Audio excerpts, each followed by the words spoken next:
And that is going to do it for another rock and roll pre-show. We had Twisted Sister there doing What You Don't Know Sure Can Hurt You, which could be a No Agenda theme song, which is why we listen to No Agenda. And after that, John the Revelator. And now we're going to go over, in a nice smooth transition, if Sir Bemrose did his job correctly, to a special No Agenda filled with the best John C. Dvorak stories. So grab yourself an Irish coffee. Get that coffee, put some Irish whiskey and a little whipped cream on top, and get ready for some great stories. After that, random thoughts. Thanks to Sir Ryan Bemrose. You get to hear me after No Agenda as well. Blame him or thank him, whichever way you want to go. But as always, we thank you for coming along with us, having a little fun before the No Agenda show, playing some rock and roll tunes, and trolling out in the troll room. Since this is the last show before Christmas, we want to wish everybody a very Merry Christmas. We do still say Merry Christmas here on the No Agenda stream. If you celebrate something else, then happy whatever you celebrate. If it's Festivus, if you're going to go and battle by the Festivus pole I wish you well in the feats of strength. I hope you're prepared, and we will see you again next Thursday. So until next time, I have been and will always be Darren O'Neill. Later. You are listening to the No Agenda stream, where freedom lives and censorship comes to get its ass kicked. The No Agenda Show with Adam Curry and John C. Dvorak, live every Sunday and Thursday, 12 p.m., 11 Central. On NoAgendaStream.com.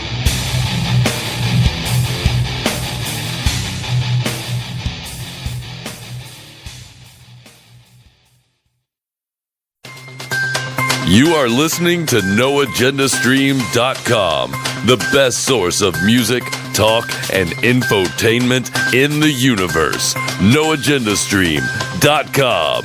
Up next, Hookers and Blow.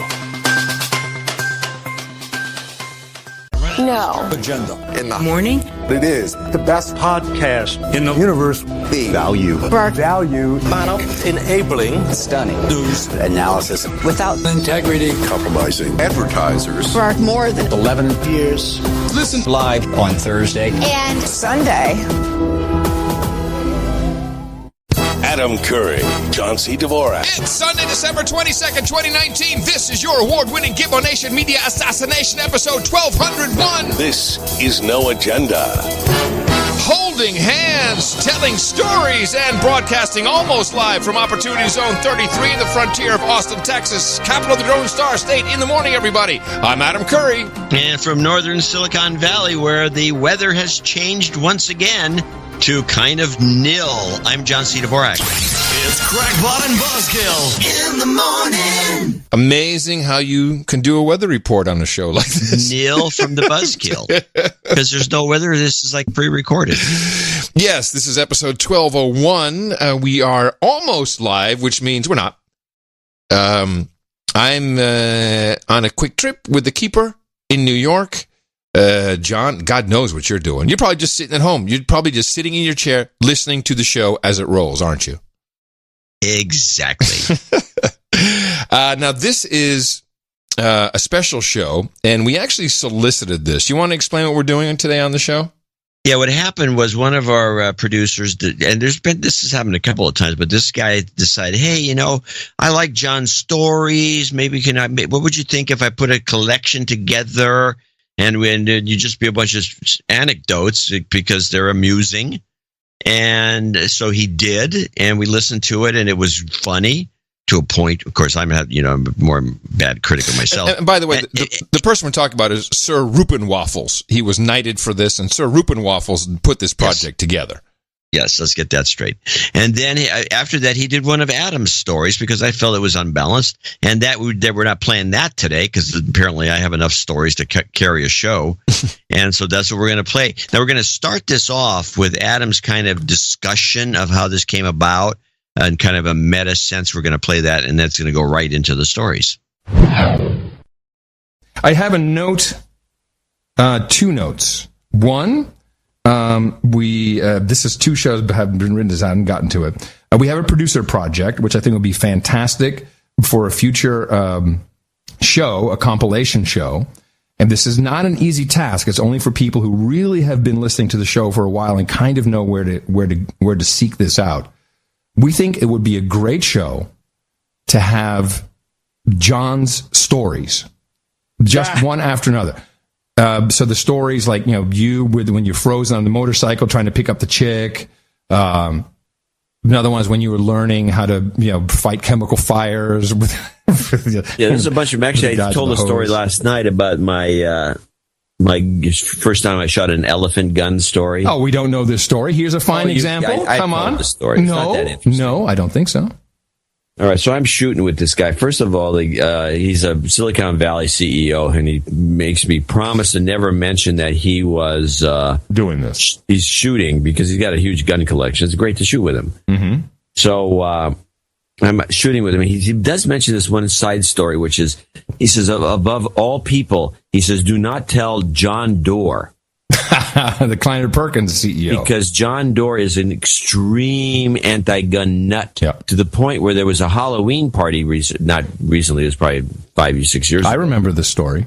Yes, somebody comes in with in like a kid's cowboy outfit as their Halloween thing. I think that was Randy. Who's the guy who wrote The Riddle and the Monk? Randy douchebag. Yeah. Don't know. Commissar. Anyway. Randy Commissar. Yeah. Comes in with the cowboy outfit on and a toy gun, and apparently Doerr went ballistic over this toy gun being at the party. Mm-hmm. I've heard this story. Anyway, so we go out shooting, and so we're shooting all these different guns. I get to shoot a Mosul Fireball, which is a really interesting gun to shoot, and some other things. And so there's this elephant gun. And so he says, so I actually hit the target. He thought it was a big deal because you can't really aim it because you can't really hold it steady enough. It's, you got, it's one of those shots where you're moving because the damn gun weighs like 50 pounds and you're trying moving around, and as it crosses the target, you shoot hoping to hit the target, that kind of thing. Mm-hmm. But before I wear the gun, he gives me this, it's like a football thing. It's a bunch of padding. Oh, giant for your pad, shoulder, yeah. Big thing. And so this gun, you shoot this thing, and you go back about, 4 feet. You just, pushes you back. And so JC was also shooting. And should I shoot this thing? I said, no. This thing is not any fun at all. And so the next day, when I took a shower, this is the punchline to the story. I take off my shirt and I look, my entire chest, the right side of my chest was solid black and blue. Bruise, yeah, from the shoulder down to the stomach. It was, and this is with the padding. There's some powerful weapons out there. Oh, yeah. So that's the story. Okay, so let's not include that one, but there's other stuff. We only got 2 then. Yeah. I took my motorcycle up to Tahoe to see B.B. King. Up there to see B.B. King, and I figured I'd gamble. And how old were you? I don't remember. 24? Something like that. Did you have like long flowing hair and a No, I have very thin hair. I still have pretty much the hair. What was the motorcycle? What kind of motorcycle? I was a Kawasaki Triple. Anyway, rice burner. Okay.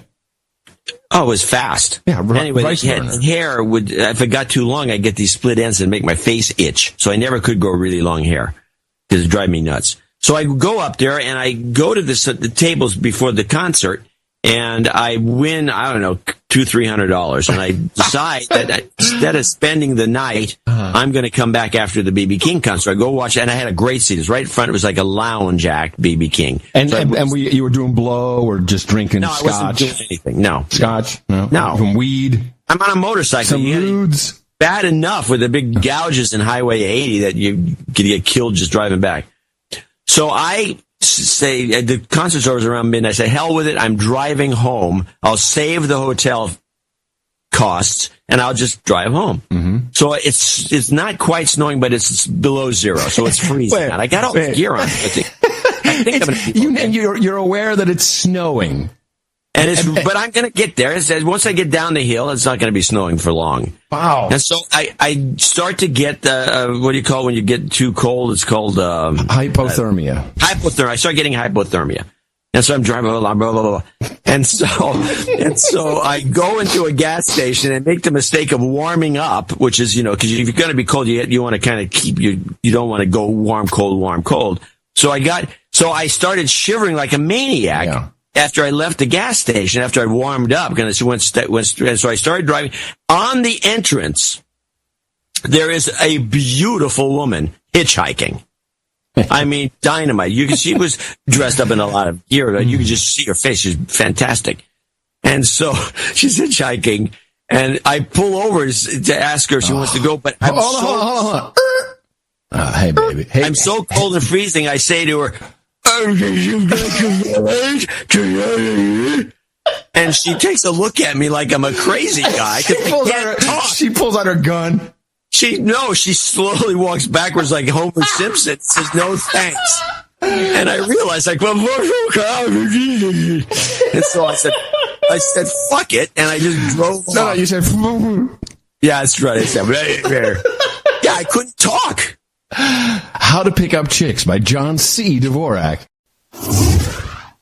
I visited the the mansion, or the former mansion of the antebellum or the Civil War. I guess he was a state officer, Cassius Clay, who was Henry Clay's, I think, his brother. Okay. And Cassius Clay had this place outside of, I think it's outside of Lexington, Kentucky. People are going to start writing, you don't know anything. But I think it's outside of Lexington. So I went in there, and Cassius Clay is this very famous senator. And he, one time, had a cannon, apparently, and he was an abolitionist, which was not popular in the area. And so they tried to, like, fuck with him. And the locals, including the sheriff and the local police, and he had a cannon in front of his house that he'd fill with shrapnel. And when they came to, either get him or arrest him or harass him or whatever they were going to do, he'd shoot it at him. Which was his Second Amendment right being exercised. Exactly. And eventually they stopped coming over. And he needed to do that, otherwise, bad things were going to happen to him, no thanks to the local authorities. And I've always thought that was like, people moan and groan about it, assault weapons, all the rest. This guy has like a cannon that he's shooting. And so I'm always thinking back on that, like, what would have happened if he didn't have the cannon? I was in the luncheon place talking to some guy who was like a big one of these guys who went to all these concerts like I used to do, and I noticed there's one curious thing that happened at the concert that I thought was odd. In the middle of one of their songs, which one of the songs that had a break in it, when then they'd be singing and going crazy, and they'd have a break, and then Jimmy Page would rip into a guitar solo. At the moment of the break, somebody in the left-hand back corner let out a blood-curdling shriek that matched beautifully. The timing and everything was perfect for the music, and it was like it really added a dimension to the song. Well, they actually got stabbed? No, it was just somebody screeching. But it stuck in my mind as like awkwardly perfect. And you missed it on the record? I went to this guy and I said, what day did you go? And he went some other day. I said, did you notice? And I pointed out to him specifically this blood-curdling shriek at this one moment in the song in the back of the room, in the corner. And he said, yeah, I thought that was weird. Huh. I heard that too. So apparently they were ahead of their times with setting these shills into the audience. Oh, cool. Yeah, that's what I was thinking. But, ever since then, I think I've been skeptical about everything. I had this book, and it reminded me of this. I told people this. I can look at a guy and tell if he's had a vasectomy. Really? But his face, and I'm not talking about, okay, wait a minute. Let me just get this straight. So amongst your many talents, and remember, John has worked for oil companies, he's a master chef, he's a wine connoisseur, he's a technology expert, he used to hand deliver PC Magazine to all 30,000 subscribers. Bowler, too. Not only that, but you can tell just by looking at a guy's face whether he's had a vasectomy or not. Yeah. Okay. Now, how I got clued into this, let me back up a little bit. Oh, please do. I had oops, ouch. Backed up too far. So, I had this book, and I'm just irked to no end that I've lost this book, although I think I might be able to find it in one of the library searches that Google and Microsoft are doing. I think it's still around. It was a book done in the 20s. And in the 1920s, it was a book on health. In the 1920s, vasectomies were used as a way of making people look more youthful. It was actually it wasn't for birth control. It was done, it was done for the purposes of, like instead of a facelift, you'd get a vasectomy. Really? And it would make you look younger. And they showed all these pictures in this book. Huh. And I looked at these pictures, and I looked at enough of them, and then I knew enough guys who had vasectomies that I look at that and I could see what it does. It makes, for some reason, and it does, I talk to people about this, it says it makes no sense because all it does is this and that. How could it do what you're describing? I'm just saying, in the 20s, vasectomies were used as a youth serum. People get a vasectomy and they look younger.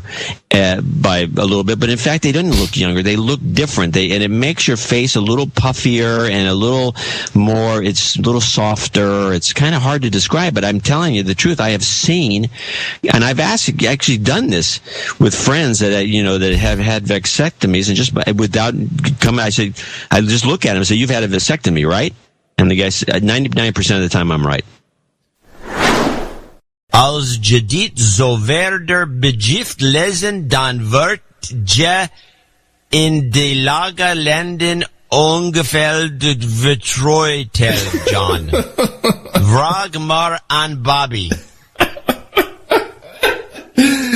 There's nothing funnier than making you say stuff in Dutch. Binge don wat Julie don Julie Jin gewoon fantastisch. That, you're Dutch. When you go to Holland, you're getting laid so bad, my friend. If you just say that. Okay. What you just said there was great. Martin van Gerlen in Benin and Leuven. He sends in this donation just to hear you mess it up. It's Martijn van Galenlast. Yeah, Martijn van Galenlast. Van Galenlast. Galenlast. Van Galenlast. Galen. Beneden Leeuwen. Ja. Gert van Triep. Gert van Triep. Trijp. Trap. Trijp. Trijp. Forget it. Gert van Triep. Geert van Trijp. Get it together, man. Gert van Trijp. Gert van Trijp. Yeah, there you go. I nailed it. Yeah, oh yeah. Yeah, I nailed it. Oh yeah, awesome. I nailed it. Sharon van Aar. Okay, let's try Jeroen. Jeroen van Aar. Just don't be a dick. Just do Jeroen. Jeroen. There you go. Van Aar. Van Aar. From Schaik. Schaik. Schaik. Schaik. Schaik. Schaik. No. Schaik.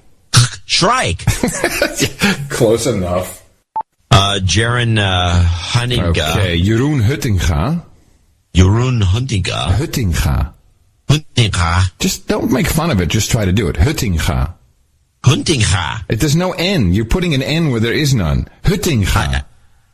Huntinga. No. I can't not get the N in there. There's an N in there. Yeah, but you're putting the N before the T. It's Huttinga. Huttinga. Oh, I see what you're saying. Okay. You're right. In Wenningen. Wageningen. Yeah, okay. So there's this woman that came on the PBS NewsHour, and unfortunately the NewsHour ballless wonders that they are wouldn't really go after her for not answering any questions whatsoever. She's Lisa Monaco, and you can look her up, and she just looks like a... She hot? No. Oh. She looks like a person that couldn't get a date if she wanted to. And because she's grim. That's no. I'm not going to agree. Oh, you have to see her on video. It's different. She's more photogenic than she is when you see her actually moving. There's her brewerreport.com has a very flattering picture of her. Well, she's not flattering, especially after you listen to her talk. I love the one with her in the bra. What? Oh, it's not her. I'm sorry. Bra. It's got a porn name. She has a porn name. Yeah. Lisa Monaco. Yeah. Here comes Raven. Give it up for Raven. John, are you making it rain again? Someone's getting cornholed today. Sounds like a recipe for success to me. John, you actually just did a strip bar announcement, didn't you? Yeah. Do it again. I know guys who do that job. I've done it. When I was 16, I did it. In Amsterdam. Do it, and I'll play the clip. Well, no, because it doesn't lead into the clip properly. I'll do it again on the. All right. I like to get these things out in an ad-lib fashion. Well, you have to do your welcome to the stage when someone makes it rain. Everybody, give it up for Amber. No, you already did Amber. We need another. Oh, I gotta have Raven. How do you know these things? Straight from Reseda, here she is, Raven. Give it up. Up next, Bambi. Bambi to the stage. Bambi to the stage. Wow, you do know it. Okay, I'll do Raven, then we'll come back to you. Straight from Mamacita, here she is, Raven. Give it up. All right, John, go. Ladies and gentlemen, a big round of applause for that petite, hot bombshell, Janine, as she comes off the stage. Find her in the private dance rooms where you can live like a king with lap dances on sale. That's for your discount coupon and free private dance card available at the bar. Buy 10 dances, get 1 free. Now to the main stage is Sharona. She likes dirt bikes, dirty dancing, dirty boys, and Star Trek, as Sulu would say. Oh my, Sharona. Give it up to Sharona. Shirley and Donna will be doing a lesbian act on stage 2. Bring them up. Shirley and Donna. These two hotties can be seen at the club on Wednesday Mud Wrestling. Get a lap dance today, and the girls will give you a voucher for free entrance. Is that it? Yeah. Then we had someone forget his wallet in the champagne room? Oh, somebody for lost wallet. Who was it? I forget who it was. Attention, ladies and gentlemen, wallet found.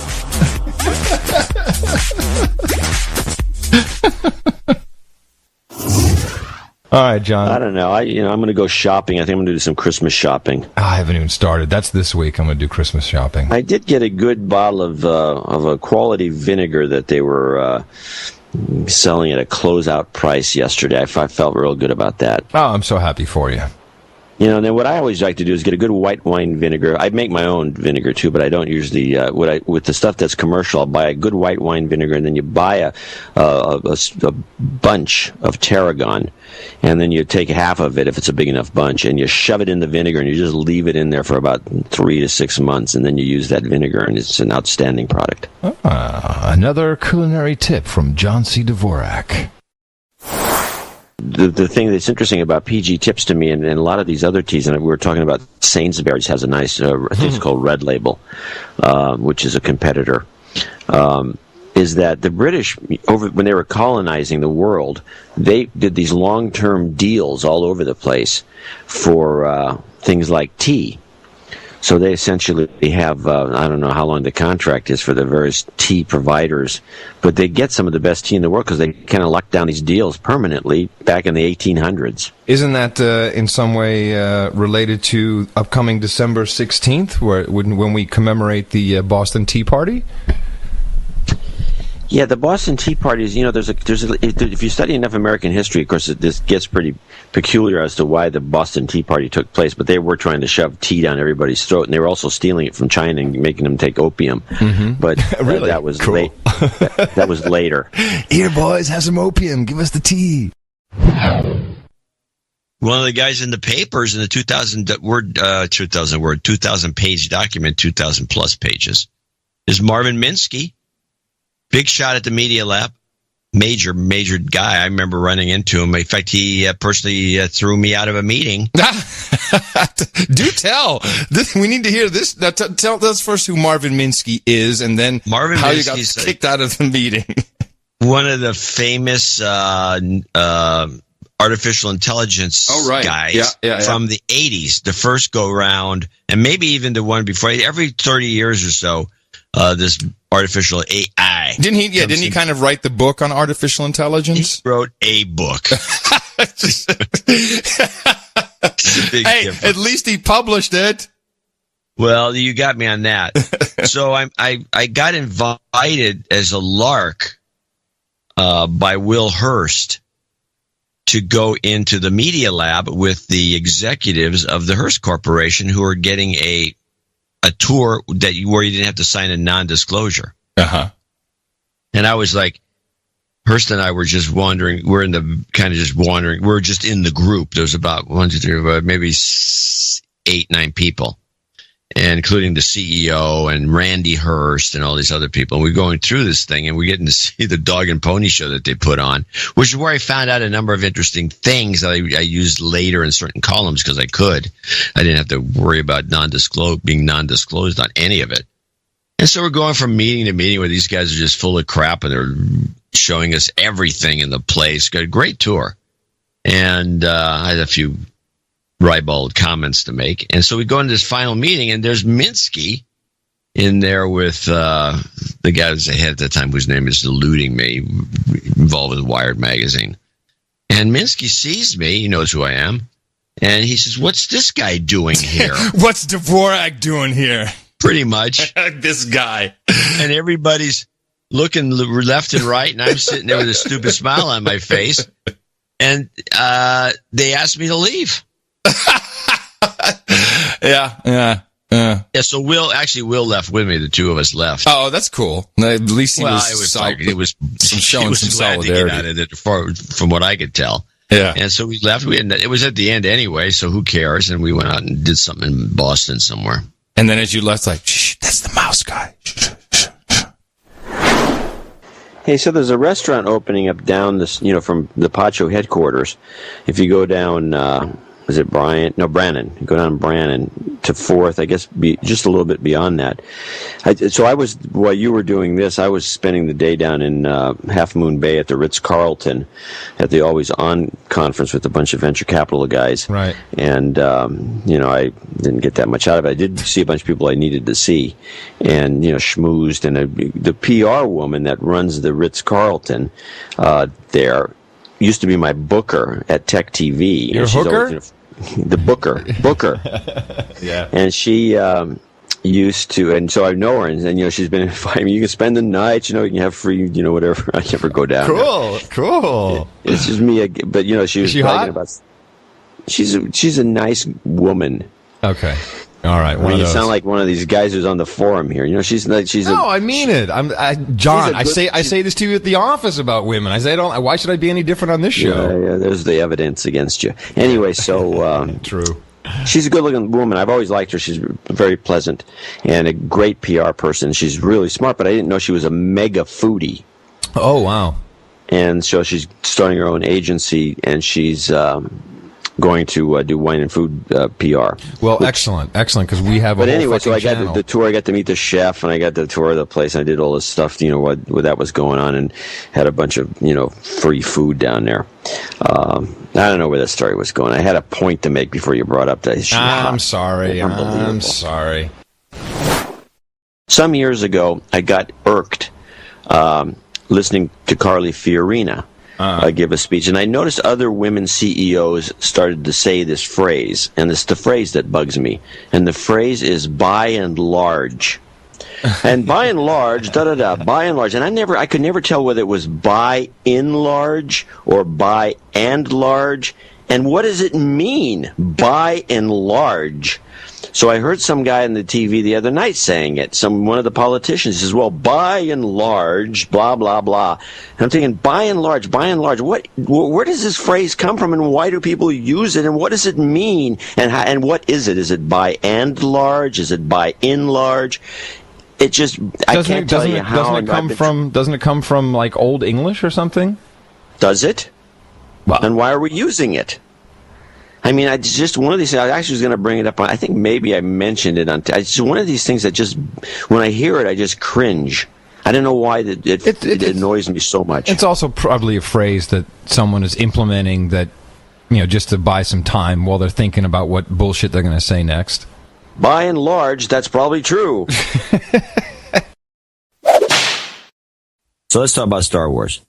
Okay. Okay. I have not seen Star Wars, obviously. I would say... This is The Farce Awakens, is the title of this? The Farce Awakens. It is what I thought it was. I read a bunch of... Well, hold on, John. Stop for a second. I think maybe it would be more interesting if the way you review the movie, you could convince me to actually go see it. Do you think that's possible? No. Well, then hold on. Let me get my beer, and then I'll just listen to you. All right, go ahead. Ooh, it's a foamy one. Sounds more like a soda.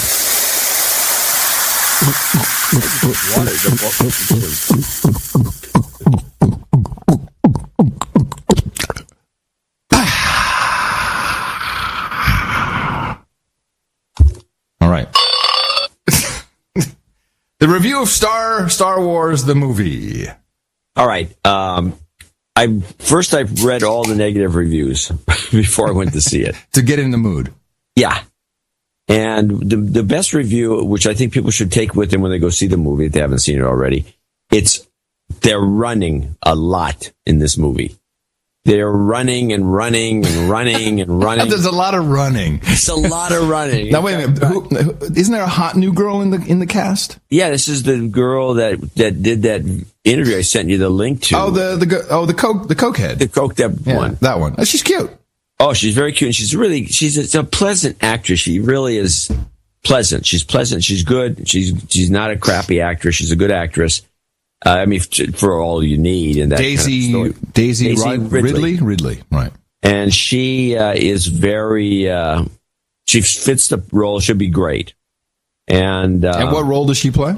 She plays the heroine, the damsel in distress. Somehow, Princess Leia? She's not Princess. No, Leia's in the movie. She's now the general, and everybody says another thing. Oh, this movie's just about why we should elect Hillary. What? I just got a what? Yeah, I got a note from one of our knights today, or one of our producers, who said, I saw the movie, it's just a promotion for Hillary. So we discussed it. We had JC, his wife, Mimi, myself, Jay. We're all sitting around afterwards and doing a postmortem on the movie. Jay, the youngest of the group, yes, hated it. She hated it because it was, quote unquote, boring. I didn't think it was boring. Mimi, meh. She could take it or leave it. She didn't think much of it. I can hardly believe Mimi sat through the whole thing. I'm surprised she went. There you go. She must really love you guys. So, but it was I thought it was entertaining. It was exactly the same as episode 4, the original 1977 movie, with just a few little twists here and there. But it started off the same. It was the same story. It was a reboot. And it was a good reboot. I thought it worked out well, and there's not a lot of CG. There was for that movie, you'd think there'd be more. They still used a lot of models. They did it the old-fashioned way. And when they blew stuff up, they used, real dynamite. Right. Yeah, real dynamite. Mm-hmm. And it makes a difference. It really looks like something's blowing up. It doesn't look like these phony things that you see in like Transformers or whatever. Right. You see a lot of CG. And it's faster and cheaper, apparently, to do it this way. These CG guys are just over the top with their expenses. The computer guys. Mm-hmm. Now, the movie itself, I don't know if you want to see it if you haven't seen them all. No, I have. I've not even seen The Empire Strikes Back. So okay, well, you shouldn't go. No.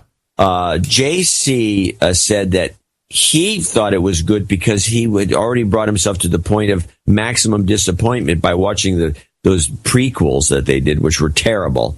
And this was so far above that in terms of quality. There are plot holes all over the place. There's too much running. There are running and running and running all over the place, just constantly. I can just. John C. Dvorak says, too much running. Now, the Force reawakens. I mean, in fact, at one point near the end of the movie, Daisy Ridley, who plays a woman called Ray, who has. Was she trying to snort the laser saber? We don't know that she uses cocaine, but if you look at this thing, this clip that was an interview of her, she seemed kind of hammered. Mm-hmm. And at the end, she suddenly, when confronted with something minor, she runs. She runs out and starts running. Just because, hey, we've gone 5 minutes without any running. Whoa. What? You going to eat a giant bug on the show? Yeah, just to see what it tastes like. What do you have? What do you have lined up? One of those, it's a locust, a deep fried locust. You want to do it right off the bat? I don't think I can wait for this. Really? I don't know. I mean, give me the background. I just got this giant locust to eat. Well, oh no, you know what? Let's keep it. Let's keep it until after the donation. No, you got me going. I just broke the seal. No, you can't do that. Then it gets stale. All right, tell me the background. Where'd you get this? Where'd you get this thing? What's going on? Who's on first? Came in the mail under the Eat the Bugs program in the Berkeley area. Wait a minute. It came in the mail and you're going to eat it? Yeah, I'm going to eat it right now. Okay? Hold on. I love bugs! Woo! Bugs! All right, ladies and gentlemen, best podcast in the universe brings you... Yeah, tastes like poop. John C. Dvorak eating a cricket.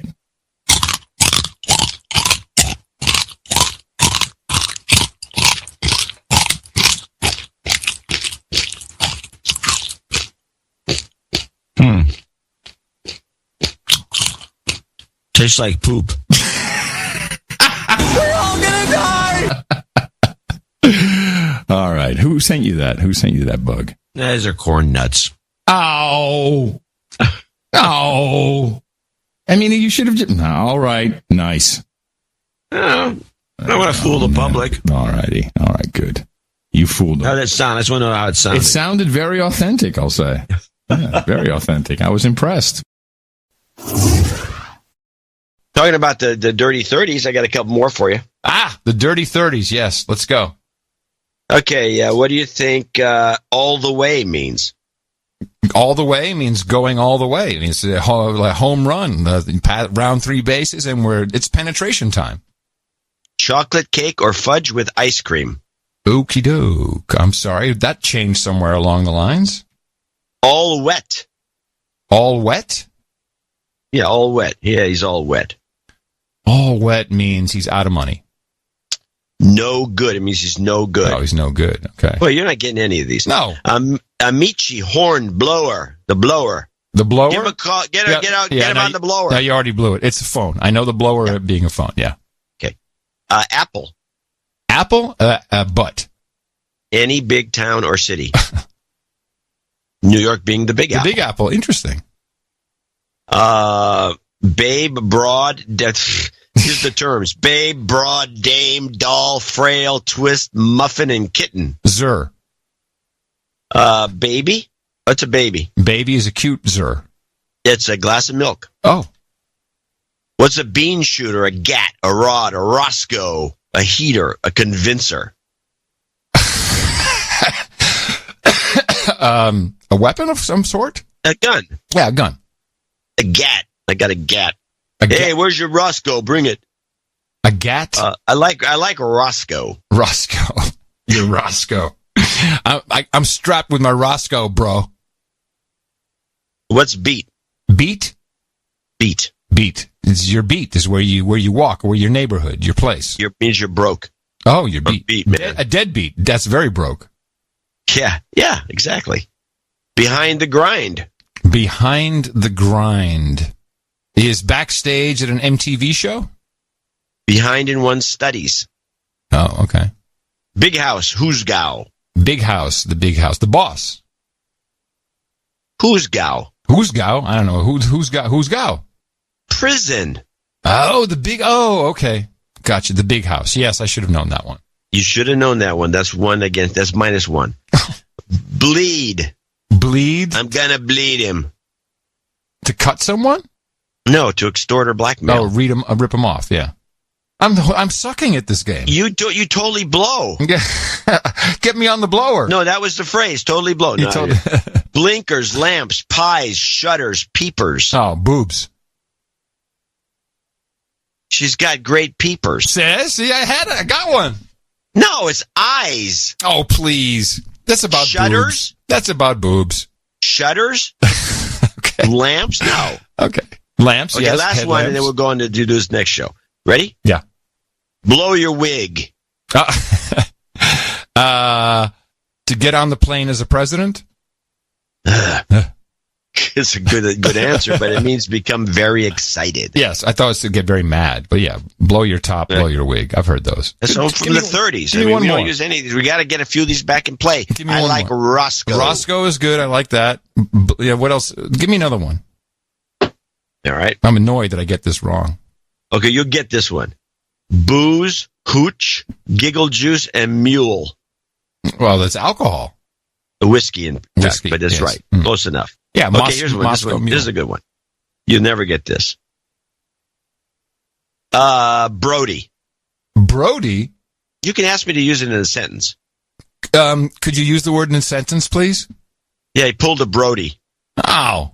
It's like some massive failure. Ah! Right. But where does it come from? It's a mistake. And where does it come from?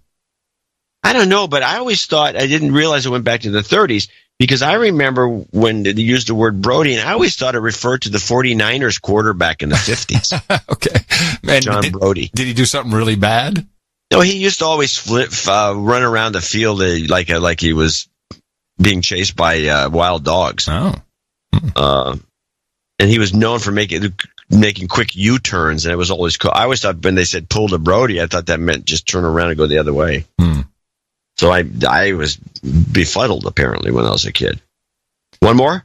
One more. Last one. Okay, there's a bunch of them again. Brunos, goons, hatchet men, torpedoes, and trigger men. Yeah, well, these are foot soldiers of some mob. Yeah, hired gunmen or other tough guys. Yeah, how about okay? One more, just because you need this one. Bulge. Bulge? Use it in a sentence. He's got a bulge. Oh, got a lot of money. Having an advantage. Oh. Well, that's all men. It's like Battle of the Bulge, I guess. I'm not sure. Okay. But that was in the 40s, so that couldn't have been Battle of the Bulge. But it was a lost era. Yes. Well, I'm trying to bring some of it back. Well, so far all we have is Roscoe. Roscoe, I loved Roscoe. Yeah, and I'd like you to find out where that's from. So we're shopping at Target, and and I'm having trouble. This only happens once in a while. I usually have pretty good line karma, which is the karma where there's a bunch of people in line. The distances are pretty much equal. You pick a line, and you hope that you get through the line faster than normal. Yes. And I have a racist. I'm racist when it comes to this, and I'm going to explain that. Because my wife says you're a racist. My racist comment is, if the checker that's working the register is black, go there. That's very racist of you, John. Why? Racist. Why is this? What is it? They're fast. They actually do a better job. So why are black Americans faster than white Americans? I think they just like the competition or something. I don't know. It just always surprises me how much faster they are. Huh. But they crank. And I always compliment them at the end. Sometimes, and you can, if you go to a Costco, you can just sit back and watch. You can see one line moving like a son of a bitch and one line nothing. So you get in the fast moving line. It's always some black guy just cranking away. Right. Huh. And so I always say to them, you're fast. And they always really appreciate the compliment. Oh, well, I should try that someday. But I think you should say, you're much faster than them white people. I think you should try that. I'm not doing that. Oh, okay. That would really... This happened at Target, by the way. I got in the wrong line with some woman checker who's obviously a part-timer, and there's a black guy, and I don't know why I didn't go in the black guy's line, because he just cleared the line. I'm still standing behind this amateur couple of students from the University of California, obviously. A white guy with his Chinese girlfriend, Cal student, typical. Good-looking woman, by the way. She's about 21. And she can't use the thing with the credit card. She don't know where to scan it. She's dicking around. She's looking, what does this mean? He's pointing, push that. And it's taking forever. The woman that does the checker, she decides to get into a long conversation with him, to turn the thing around. And she said, no, you want this. So then it's one of these, it's a debit card, I suppose, and she decides to get cash back. And we're sitting there waiting. This other line's done. I'm waiting. She wants cash back in quarters. So she's just doling out. She's got to crack in a couple quarters things, asking the next guy, check her over if there's enough. You got 8 quarters? I mean, what quarters? They're messing with your busy life. I cannot believe that they're ruining. You know what? When you get a black checker who does good work, you should tip that person.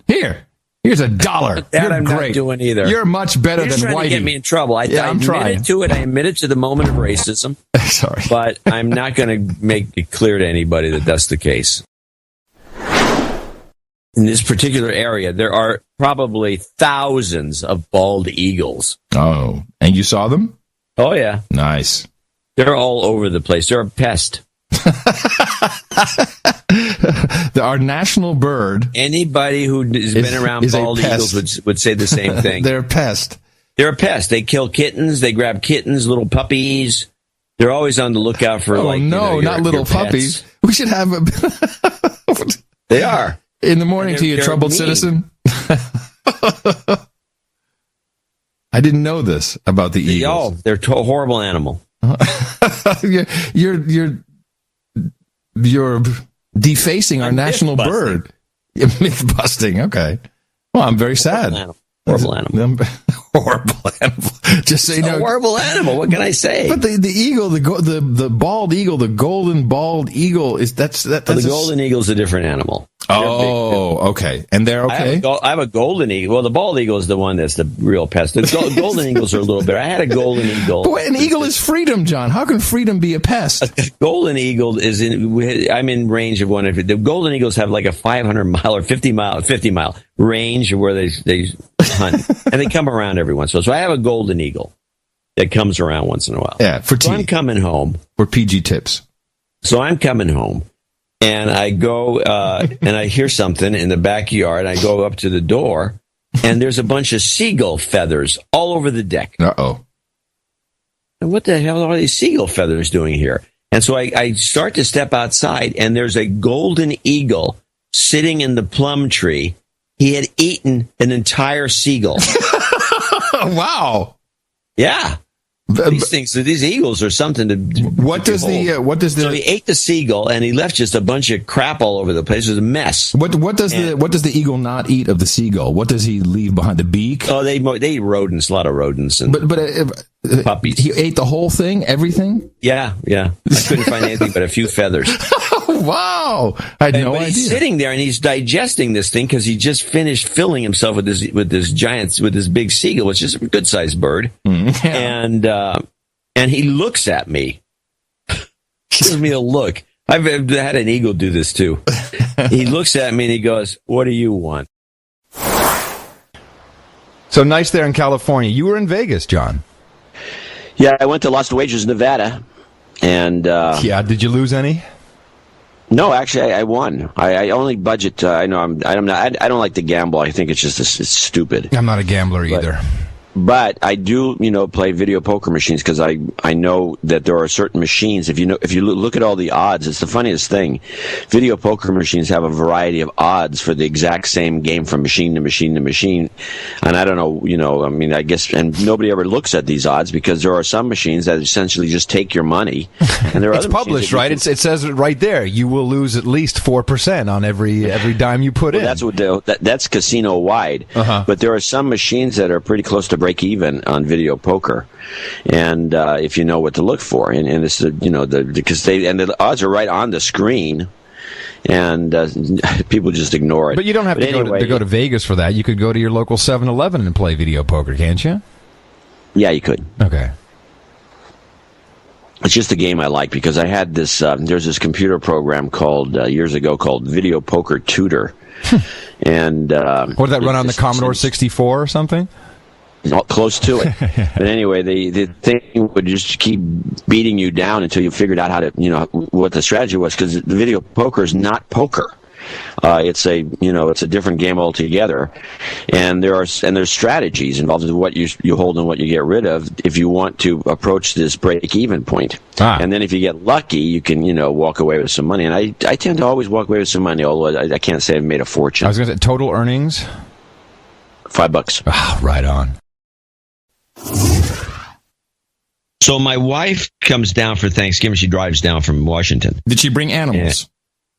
Yeah, she brought some animals. She also brought some dry goods from Washington State that you can only get at certain places. Stop. One, which animals did she bring? She brought the big giant dog and a couple other dogs. How many in total? 3. Oh, okay. And what dry goods?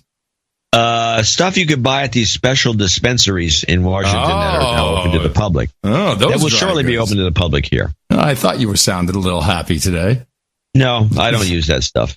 And I'd be, hey, man, wow, the light's coming in.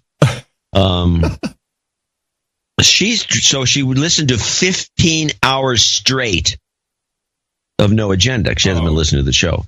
So she is like, it's like going to Paris after you haven't been there for 10 years and you go, oh, this is shit. Things have changed. Wait a minute. Did you say, hey, that show's pretty good? Let me guess. No, she did actually. Uh-huh. But she made some interesting comments that I have not. She says the show is snappier. It moves faster. Mm-hmm. She says there's more inside baseball, inside material that, that we take for granted that is very confusing. Hard for new people to figure out. Yeah. But I told her and we had to discuss this because I know that we do this on purpose. I said we do it on purpose. I said, well, no, we do that on purpose. And every time I say that, she goes, sure you are. I think it just evolved. But no, we do stuff on purpose. And I said the idea of having our own language, calling people Chip instead of their real name and stuff like that. And we used to use different names from Clippity Clop, for example. Yeah. She says there's more of that than before, and it's very confusing. But she says the way you listen is that you listen. What the hell? She says, what the hell are they talking about? And then something grounded. And then in the penny drops. Then all of a sudden it's like, oh, I see what. Exactly. And I said that this is interesting because we used to always have this problem with new listeners where the show was off-putting for 2 or 3 shows, like 5 years ago. And so people just, until they heard 3 shows, they didn't like the show at all. But the feedback I get now is, I listened once and I was hooked. Yeah. I've had that comment over and over again. Yeah, you're right. I think it's our comedic stylings that are hooking people. I've got a couple more complaints. I forgot. I've been wanting to mention this for some time. Okay. They give peanuts out at some of these flights. Yeah. Which is probably endangering someone, but... I've had many flights where they say, sorry, no peanuts on this flight because we have someone with severe allergies and you don't get peanuts. Well, that's good. Mm-hmm. Do you ever sit there? There's this habit some people have, which is incredibly annoying. It's the peanut eaters that take and they... Wait a minute. Is this about peanut eating etiquette now? Yeah. Okay. All right. I'm good. All right. Roll it on. You're going to agree with this. You'll see. You'll have seen this. I'm worried. I'm worried that I might be one of those people. I really hope not. So you got a bag, a little bitty dinky bag of peanuts. It's not enough peanuts to do anything. There's about 17 peanuts in it. Dump the peanuts in your mouth. You're good to go. No, that's not the way it works with some of these guys.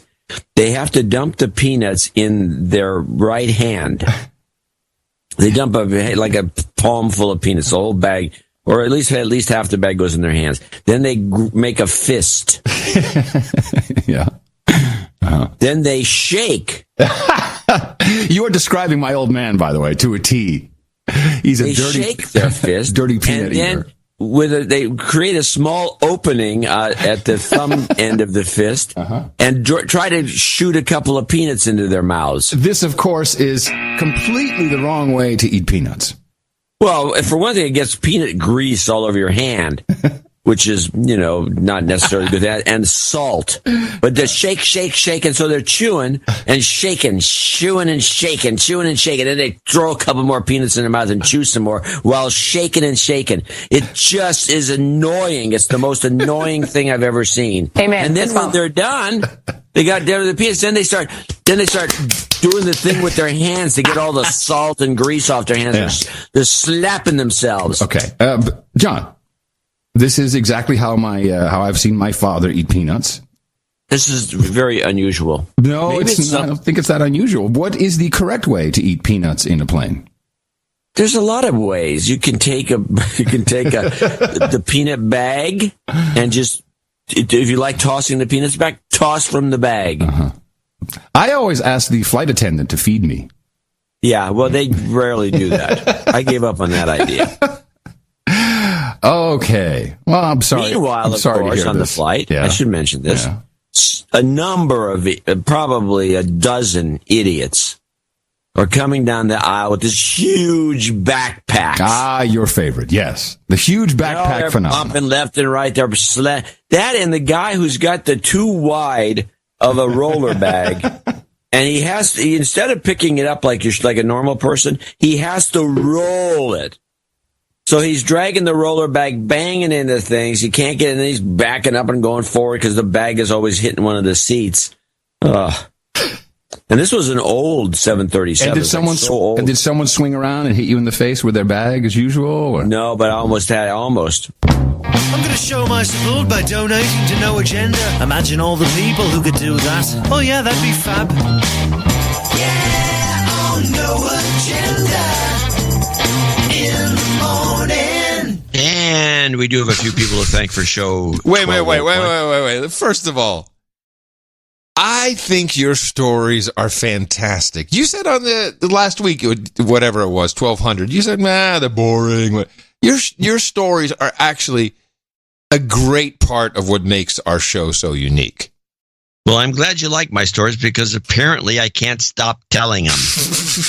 I don't think I've heard many of them twice. Well, now I have. Very, very seldomly do we repeat a story. There's a couple of them in there, but it's nice. I mean, I always think of No Agenda as you came for the deconstruction, but you stayed for the stories, particularly John's stories. They're just good, man. They're good. Maybe I'll just have this whole show transcribed and into there's a small giblet. And there's my book. There's my memoirs, ladies and gentlemen. Well, I believe that Sir Rupert Waffles, who graciously put this together, and of course is an executive producer of this program, that he also has a Adam's Stories, but that is for another time. This is all about you. And, of course, we do want to continue to get your involvement and support for the show.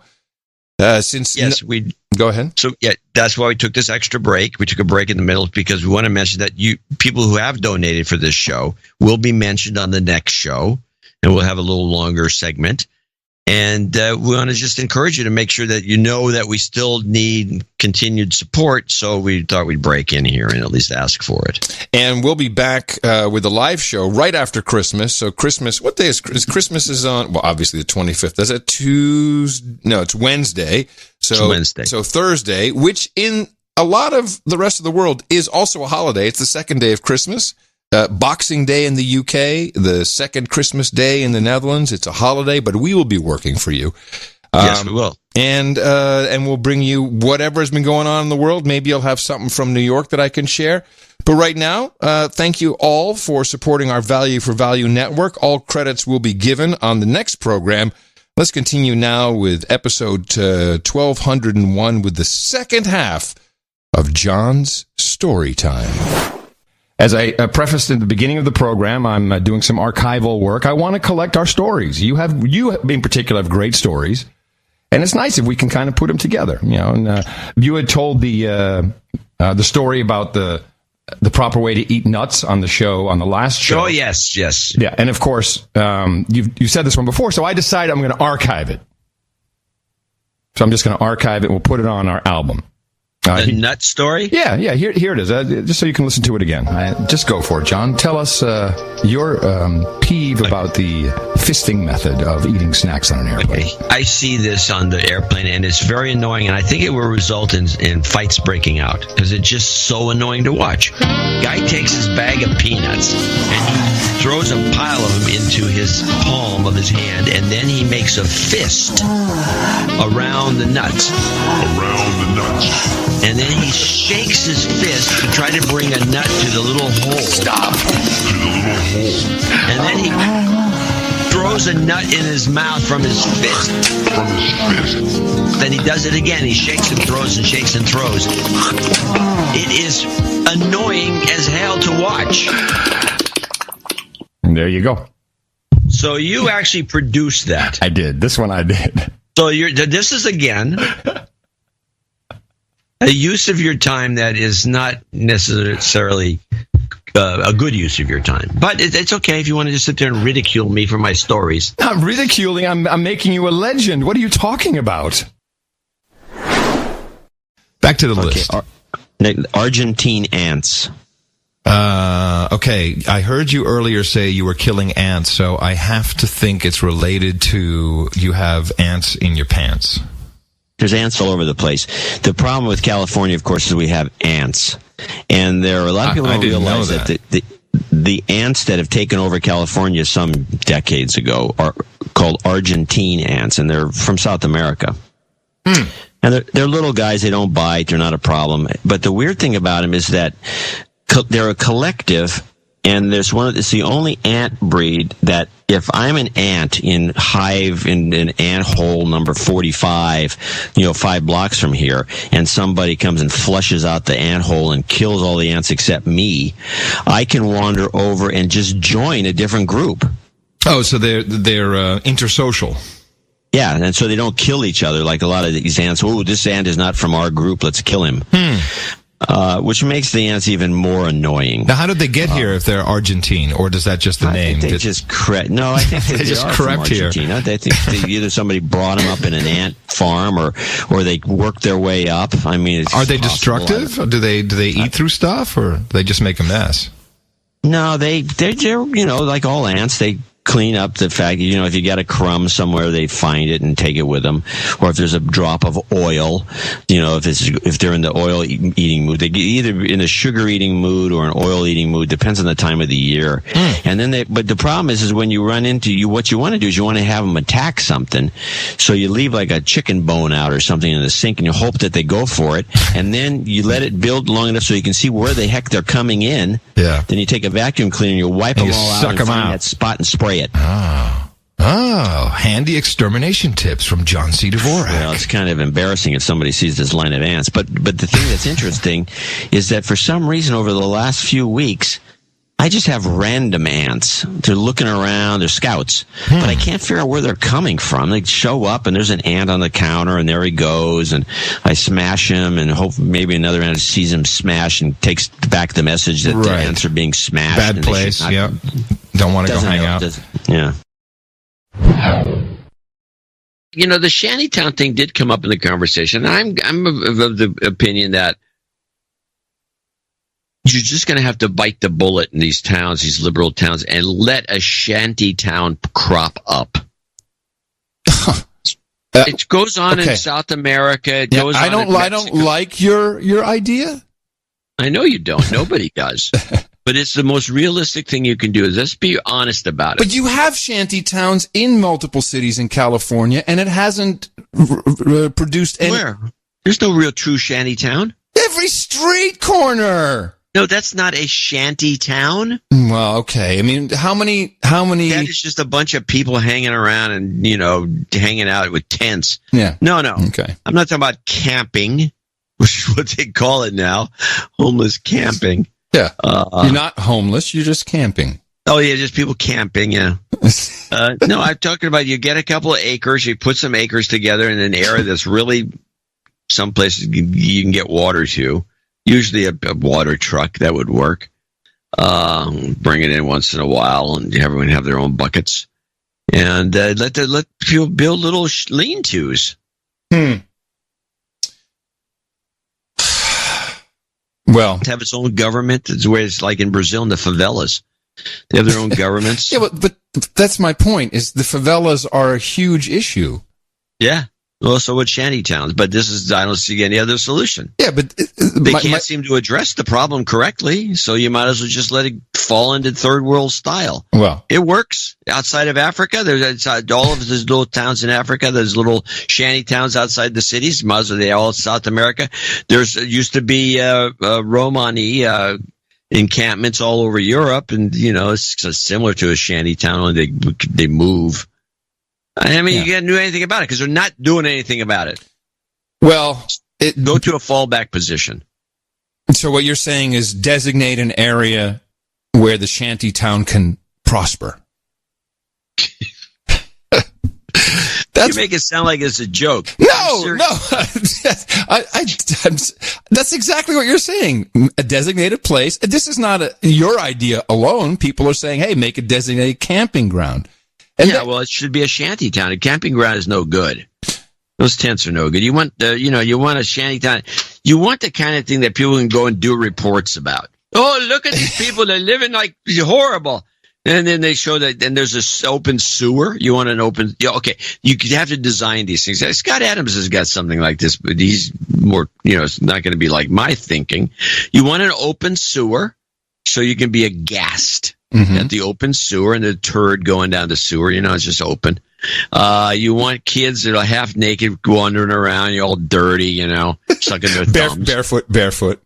Yeah, barefoot. Playing with a rusty can. Lots of dogs barking at everything. Yeah. We had a quasi shanty town here in the East Bay, over on the Bulb was called. An old ex-garbage dump that's over by Golden Gate Fields in Albany. There's this big area that in the very far reaches of this. It's like a peninsula that is built of garbage dumps from the 20s and 30s. So it's green now, and they got trees and everything's growing on it. But there was a huge shanty town out there. It was a genuine one. You couldn't even go out to it because there's too many pit bulls, guarding the place. But it was a shanty town, and they let it go for years and years, and they finally went in there in the middle of the night and tore it down. We'll go back to what else we need in the shanty town. I was kind of enjoying it. We were at barefoot children playing with the barefoot children, open sewers, a lot of lean-tos. In other words, people lean-tos. Yes, very good. Leftover there's the kind of stuff that you make for kind of a galvanized corrugated steel. Yes, very good. Chunks of that and corrugated fiberglass that's just got this loose curvy thing, and then it's pounded in. And you always need to have a boat trailer with half a boat on it? Oh, there's definitely a bunch of boat trailers and half a boat. People living in the boats. Open fires, burn barrels everywhere, especially in the winter. During the era of Microsoft, before they moved to Redmond, they were in, I think it was Bellevue, Yeah. Where Burgermaster is. And I think Burgermaster is going out of business. Anyway, they had this was told to me by the guy who wrote Hard Drive. I think it was the original Bill Gates, the book on Bill Gates, is a reporter for the Seattle Times. And I had a long chat with him for some other circumstance. So we started talking about the book and the stuff that he left out. And so he gave me a number of interesting stories that they wouldn't let him run, or he couldn't run, or he didn't have enough backup for it, or it wasn't, a Vanity Fair type job. Yeah, I don't know want to put it in that term. Yeah, but this is just the normal. This is the way it works. You don't get everything in that you want, and some stuff gets left out, and then you end up talking about it on the phone on podcasts. On podcasts. So you end up finding out about it. So supposedly, now this is all alleged. Got it. Microsoft had an account. They were big with hookers in the early days. Woo! To the point where they had an account with some. And this is in the era where there was a lot of hookers, and they had an account at. And I would say what this era was is probably, I'm trying to put the years on it. I'm going to say it's probably early 80s. Bush presidency. When they were still in Bellevue is all I can say, for sure. All right. And they had just an open account, and this is when Microsoft, everyone had their own private offices. Everybody had a private office at Microsoft. And when you visited the campus in the early days, there was nobody. It wasn't one of these open air things where everyone felt like a drone. It was every coder, everyone who works there, wherever you did, you had a private office. You could close the door and lock it, and you could have a bed in there if you wanted to spend the night, because a lot of coders like to do that. They just stay there. Yeah. And that was very common in the early days. And so they had an open account with a whorehouse, and it was just, you'd go onto the bill. I don't know what the petty cash. I have no idea how they wrote this off, but any coder that was lonely could get some girl to come over and to keep him at the place coding. Wow! And what a great place to work. Yeah, but it had to be dynamite. That's why you could take a cut and pay to work there, because there are benefits that are a little more than the free lunch at Google. And I was allegedly, according to the source again, the writer, he says that Bill's Bill Gates's hooker tally, his hooker was actually the madam of the place. Why is there no book about this? The hidden secrets of Silicon Valley and hookers. I'm reminded of a story. It says, in California, a lot of us eat a lot of hot chilies, although not necessarily as much as some of us do who are really kind of addicted to the chili. Mm-hmm. And I'm quite comfortable with the hottest imaginable food, except some places in India serve food that is excruciating and maybe too much for me. But so I'm in Brazil. Well, you're a professional, John. Let's just be honest. I mean, let's just call a spade a spade. Doing what? You're a professional foodie. Yeah. I'm a foodie, yeah. Yeah. So anyway, so I'm. And by the way, the thing about chilies for people out there who want to say, well, what's the big kick? Well, I mean, besides the fact you get a little endorphin hit, the real kick of chilies is it actually changes because it burns out certain taste buds for a short term. It changes the flavor profile of foods, and you actually and the food tastes differently. And sometimes it's meant to taste that differently way for you to fully appreciate it. So I'm in Brazil, where they really like hot chilies, but not that many people actually in Brazil eat them, but they're all over the place. And when I go to these churrascarias, which are these Brazilian barbecue places, which are all over the world now, but any of them outside of Brazil, they never have the chili sauces. They usually in Brazil, you go to one of these places where they have these barbecued meats on a sword. They bring out and you ask for this piece or that piece. They have these hot. Some Scotch bonnets and these really little bitty, really dinky little peppers that are extremely hot. And you eat those first before you get to the meat? The peppers are usually soaked in a vinegar or a vinegar oil mixture, and it's that mixture, the oil and vinegar, you put on the meat. You don't ever eat the peppers. Oh, okay. Generally, it's just it's a really kind of a version of a hot sauce. It's very, and it can be extremely hot. Anyway, so I'm in Brazil, and this guy's, I'm in Rio, actually, at a little barbecue place right on the beach. And the guy says, this guy, he's another journalist, and he's like, challenges me to these peppers, thinking I'm just some sort of wimp from the United States who doesn't know anything about peppers. So I said, yeah. He says, would you ever have these pepper sauce? I said, yeah, those peppers are pretty hot. They're pretty nice. He says, would you ever eat one of the peppers? What kind of a child was this guy? I know, he's just a jerk. He's a typical journalist. Oh, okay. Anyway, so he says, I said, yeah, I'll eat one if you eat one. Here we go. How mature. Jeez, nice.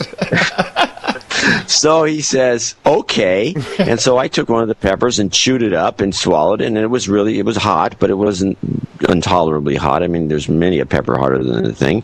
And he says, you want to have another one? I said, you want to have another one? Because he put one in his mouth. Uh-huh. And he says, sure. And so we took another one. I chewed it up and swallowed it, and and that was kind of the end of it for about 5 or 6 minutes. And then all of a sudden, out of the blue, this guy turns beet red and starts projectile vomiting. Well, he doesn't do that, but that's a funny punchline. But anyway, so he turns beet red, and he's like dying, sweating. He's drinking water. And I said, "What happened?" He says, "Well, I saw you." He says, "I didn't eat the peppers. I just put them in my mouth and kind of." Oh, he kept them in his mouth. Oh no. And then he says, and then when I saw that you ate them and swallowed them with no problem, then I decided. What a dick! I decided they can't be that hot. And so, anyway, I thought this was just like a personal. This is one of those anecdotes show him for the right. audience that nice. It's even showing how the immature adults can be. Yeah, well, I don't know. This happened. I think the real trend. I reminded of the days when I was working for MSNBC on a show that they had established when Microsoft first bought the company. First formed the company with NBC. That's what MS stands for. A lot of people have long since forgotten it means Microsoft. I remember. I was there. And so they started this thing up, and then they wanted to do, because Microsoft was involved, they wanted to do some tech stuff. So they did this show called The Site. And The Site starred Soledad O'Brien, and she was on the fast track to become a NBC News anchor, and so they gave her this gig so she could do a little practice. Although she got sidelined by some other ethnic-looking woman, and ended up having, I think she went to CNN or something like that. But Soledad was really one of the nicest people I've ever met. So hopefully she'll get back on the fast track. I don't know why they took her off of it, but it happens all the time. Not to change the subject, but we have a woman here in KPIX who used to be network at CBS, named Dana King. And I saw her when she was doing some of her network stuff, and she had big time news personality written all over her. She apparently did something amiss, and then they signed her to the local owned and operated affiliate. It's the the KPIX station as a news anchor here as kind of punishment, and she's been stuck here ever since, and I don't think she can ever break away. But she was like, this is anyway. The show business thing is disconcerting. But back to the MSNBC story. So anyway, they had this show that they developed because Microsoft's pushing them, called The Site, and it had Soledad as the anchor, and I did some work on there, and Leo Laporte had a segment, and we did some debates, and it's the same, usual suspect. You guys are such media whores. You'll do anything. Well, they were paying us. Oh, okay. Anyway, so unlike prostitutes, they were paying you. Well, you made a good point. Anyway, so I know, it's like, what's the difference? So anyway, Diana got killed, as you recall. Yep. Princess Diana, and they started covering it 24/7 with pretty meaningless coverage on MSNBC, and their ratings went through the roof. Through the roof, sure. Of course they did. Yep. And so they killed the site, and they killed every other thing that wasn't like celebrity, butt kissing, whatever you want to call it, kind of programming. And of course, the site, the place has never recovered. I mean, because you can't keep covering Diana forever. They tried. And they went right back into the dumper that it was in to begin with. And then, meanwhile, they threw out any possible interesting properties that they had started. Anyway, this kind of decision-making at this kind of level has always been disconcerting to me. I have to call back, though. Your idea of the homelessness experience in Disneyland Disney World. This is an exit strategy. I think we could create this ride. Now, do you sit in the ride, or I think you should also experience, for a brief moment, you stepping in human feces? I don't know if the homeless are always stepping in human feces. I guess some of that are really down and out, staggering down the street, all leaned over. No. I mean, if the ride, are you going to actually experience it? Like, so is it a ride? I think the most enjoyable Disney rides are in a cart, and you got your music going on, and you're well, okay, there's two ways of going about this. I'm a huge connoisseur of these things. Here we go. There's one is you're in the little cart, a little car or a little thing, and it's going through a homeless encampment, and people are all animatronic. That's like Pirates of the Caribbean. Yeah, exactly like Pirates of the Caribbean, only you're not, maybe it could be, in a kind of a river of pee. If you're in kind of stinky pee, that would be okay. But I think generally speaking, it'd be better on rails, and you go through these things and you see all these different people. And then they have, people, then you go through the section where there's a bunch of politicians trying to come up with good solutions, and they finally say, we just need more housing. And then you come out the other end of it, and you feel real good about yourself, and now you understand. Now you have evolved. That's what it is. The other one, which is the cheaper way to go, is you wear some VR glasses, or you're in a VR situation. You experience the whole thing. Only now it's even more realistic. Not because it's not animatronics. It's not dummies and things like Pirates of the Caribbean. It's the actual videos that you're seeing, and it's surrounded by the real stench and filth, and fans blowing the smell of crap in your face. Whoosh, whoosh. And you'd go through the whole thing, and you come out the other end pretty much with the same message, but it's just the cheaper way to do the ride. Less maintenance. I personally like the Pirates of the Caribbean version. I like that a little better. I think it's more fun. I always like those rides better than the ones that are because you go through City Hall where the council members are all sitting there pontificating. Then you could do, and here's Los Angeles, and here's Austin. You could have a couple show some differences. Oh yeah, right. Yeah, you could take the car through one place or another, and then guys begging for money in different ways. Along the ride, people keep coming up to your cart asking for money. Yeah, God. We're going to hell for this. The other thing I wanted to say is that, one of the movies I wanted people to see, and we could talk about at some point, because we were talking about comics, and it was the movie Best of Show, which is a hilarious movie, but it has a guy in it named Fred Willard. And Fred Willard, who's done some of the finest most inventive comedy. I don't know how old this guy is, but he must be 90, and even though he doesn't look that old. Because when I was in high school, which was a while ago. I saw this guy when he was a comic team called Willard and Greco, and I saw him at the Hungry Eye in San Francisco, and he was hilarious then. And since then, and he was also the guy who was the sidekick on Fernwood Tonight with Martin Mull, and one of his, his type of humor is epitomized by this particular joke, which I'll try to explain. Which is, the two of them are sitting there. So Fernwood Tonight was a fake talk show that was mocking, the talk show genre, and Martin Mull was like the Johnny Carson, and Willard was the sidekick, and they'd be getting into some discussion, and Willard would out of the blue make these strange comments, which, by the way, is what I have Sebastian Ruppli on Cranky Geeks fashioned after. He'd make these strange comments. He'd say, I don't know why they've got these ramps on. Why did they put these ramps on all the sidewalks? It's just so skateboarders can go zooming up and down, almost knocking you over. It's ridiculous that they do something like this. And then Martin Mull says, that's not for. He says, those ramps are for the handicapped. And without missing a beat, Fred Willard says, that's bull. I've never seen a handicapped guy on a skateboard. Whatever the case, I'm on the Comcast connection today. Well, that's good, because I'm on my iPhone connection today. Yeah, that's kind of interesting. You have to go through. I'm just want to test it. If the Comcast thing falls apart, which I don't think it will, but it might. What did they do? Did they have to come out to I your... can switch back easily, but finally a guy came out, Corey, who found the problem that I was having for the last 2 years. Let me guess. It was a physical wire problem outside. Yes. Squirrels. Squirrel! Really? These fuckers are worse than ISIS.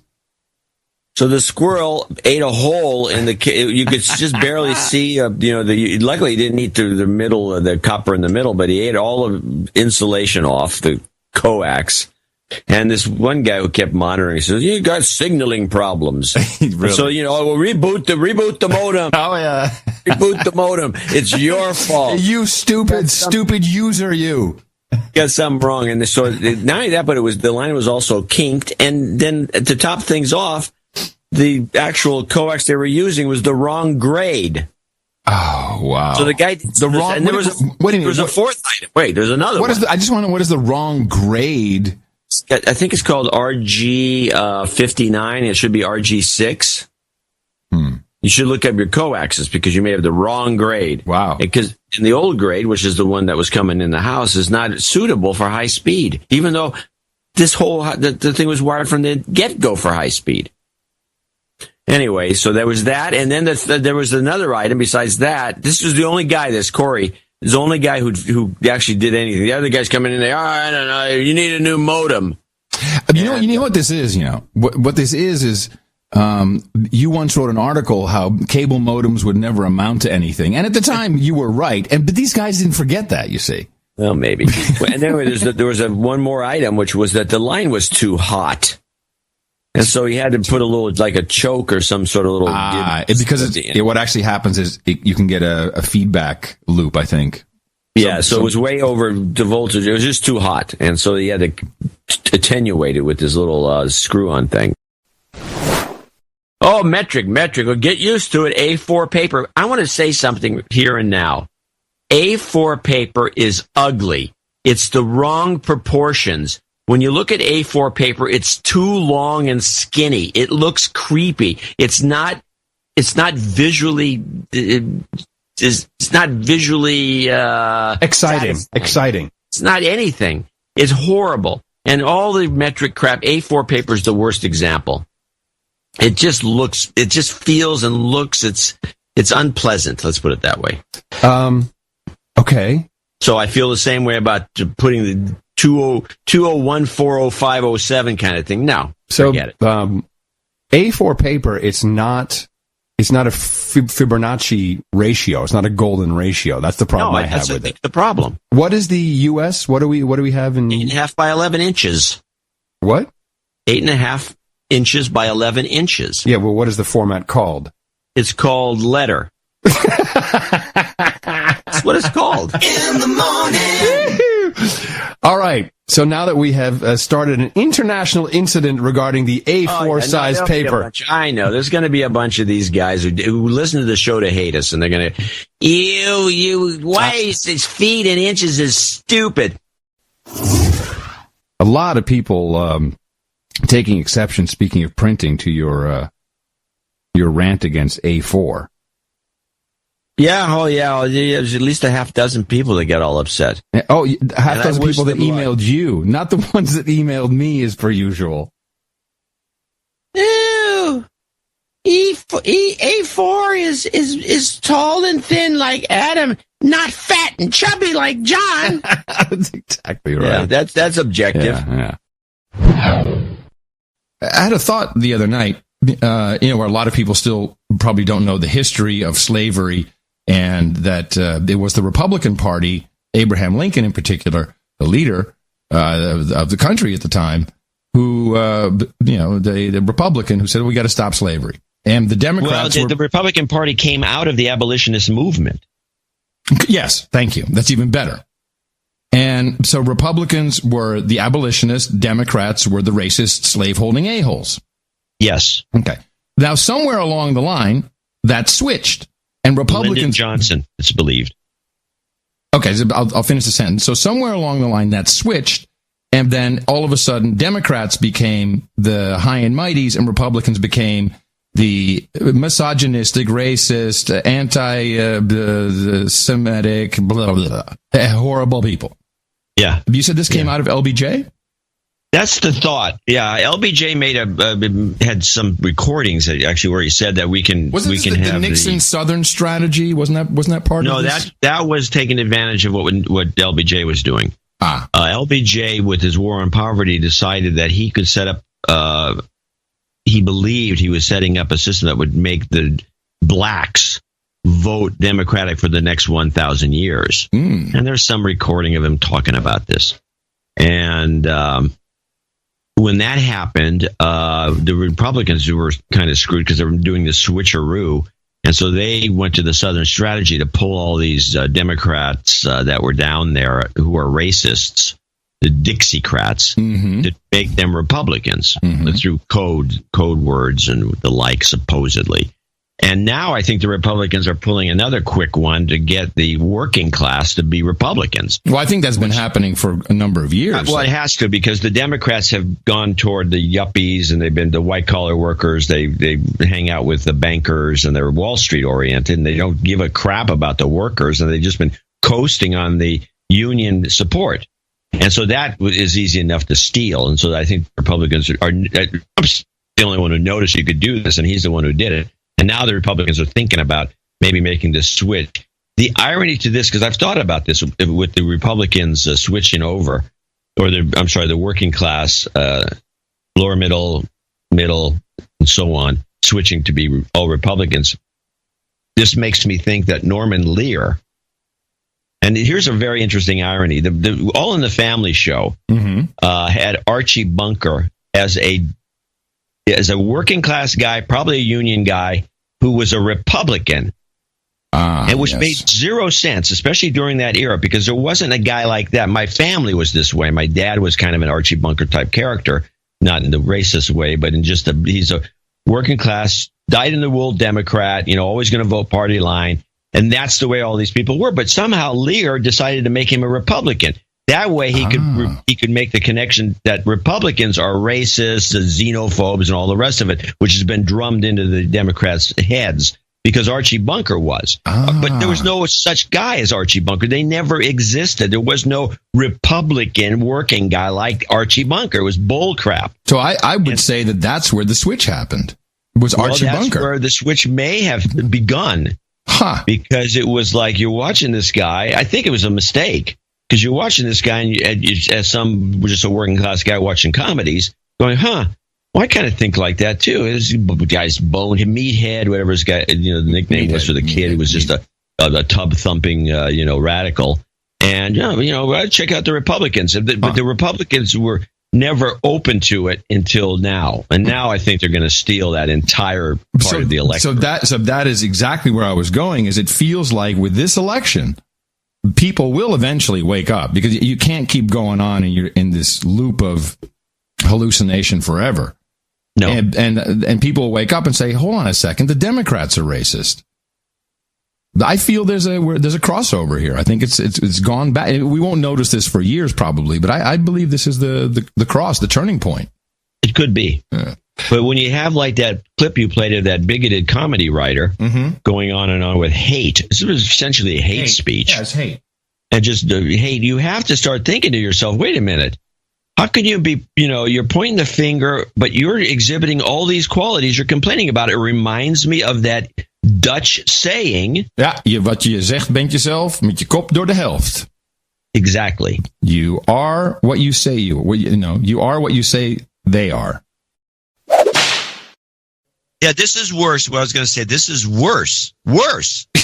I tell you. Worse. Than a native ad. It's worse than a native ad. It is the pits. It is the pits. Yeah. It is really bad. We, on the other hand. The New York Times is in on this somehow because there's no way that people are flocking to a taco podcast done by Taco Bell or whoever the sponsor is. Well, they say that. Let's talk a little bit about the Shell. Bill, we got Bill in here from the Shell manufacturing facility outside of Nashville. The taco shell makers. Bill, howdy. Bill, howdy. Introduce yourself. Yeah, well, tell us what you do, Bill. What do you do at the taco manufacturing taco shell company? I thought I was going to be Bill. You played both roles. No, you're Bill. Okay. I'll interview you. Bill, I got Bill here from the taco shell manufacturer. Hi, Bill. How you doing? I'm good. We got Bill on Skype. Yeah. I'm sorry, Bill. So, how long you been doing this to taco shells, Bill? Well, first of all, thanks for having me on the Shellcast. I really enjoy talking about the different kinds of taco shells that are out there. So far, we found that the one that looks like a quesadilla stuck together, where you can't see what's inside, seems to work the best for our tacos. Well, that's not the way a Taco Bell taco is, Bill. Are you sure? Do you actually work for Taco Bell, or are you just a generic shell maker that Taco Bell buys from? You're a contractor. Oh, no. Hey, this is the Shellcast. I got all kinds of shells, big shells, small shells. I got wacky shells, zany shells. I got colored shells, got hard shells, soft shells. I got shells. So who's the inventor? I was very fascinated by this, by the way. Who is the inventor? I think El Paso makes these. And the shell has got like a bottom. So it's like it goes down, it's a hard shell, and it's got a bottom that's about an inch wide, and then it comes up on the other side. So you can actually stand up the shell? Yeah, that was... Is that patented? Yeah, I think we should stop while we're ahead. It's the Dirty 30. That's right, everybody. From perfect penmanship to the Dirty 30, John C. Dvorak goes back in time to tell us all of the cool phrases that we heard back in the 30s. Pretty good, huh? Hey, you got that voice down. Yeah, I'm famous for it. That only works in the music. I can't do it without the music. Yeah, because you get into the rhythm. Mm-hmm. That's pretty good. Yeah, I like that voice. Okay, we were at Cadillac, I believe, which is the last term on this pages and pages. Yes, that was Cadillac. I don't recall what Cadillac was. It was a 1 ounce pack of cocaine or heroin. Ah, yes. How could I forget? And we had canary and then cats or alligators. We got that cave. We got that. Okay, here we go. This is new. Check or checker? Cab. No, $1. Ooh, okay. Hey, give me a checker. Give me a checker. Huh. Well, I wonder what the etymology of that is. Checker, a check. I have no idea. It might be worth looking into. Here's one you might be able to guess. A Chicago overcoat. I know Chicago boots because Chicago boots is when they throw you in the river, weighed down. It has to do something with gangsters killing you. It means a coffin. Ah, yes. So you were close. Yeah. Okay. Good. A Chicago typewriter. A Chicago typewriter. Yeah. I give up. A Thompson submachine gun. Of course. I could have known that one. I've heard it. Yes, I've heard the reference, a typewriter. Yeah. And it's also, the synonyms are chopper. Yeah. And gat. Yeah, Gatling. A Gatling gun. A Gat, yeah. Okay, a chisel. Chin. The guy's a chiseler. I don't know. A swindler, a cheat, and he works at an angle. Mm-hmm. Okay, here's one of my favorites. Cinder Dick. Cinder Dick.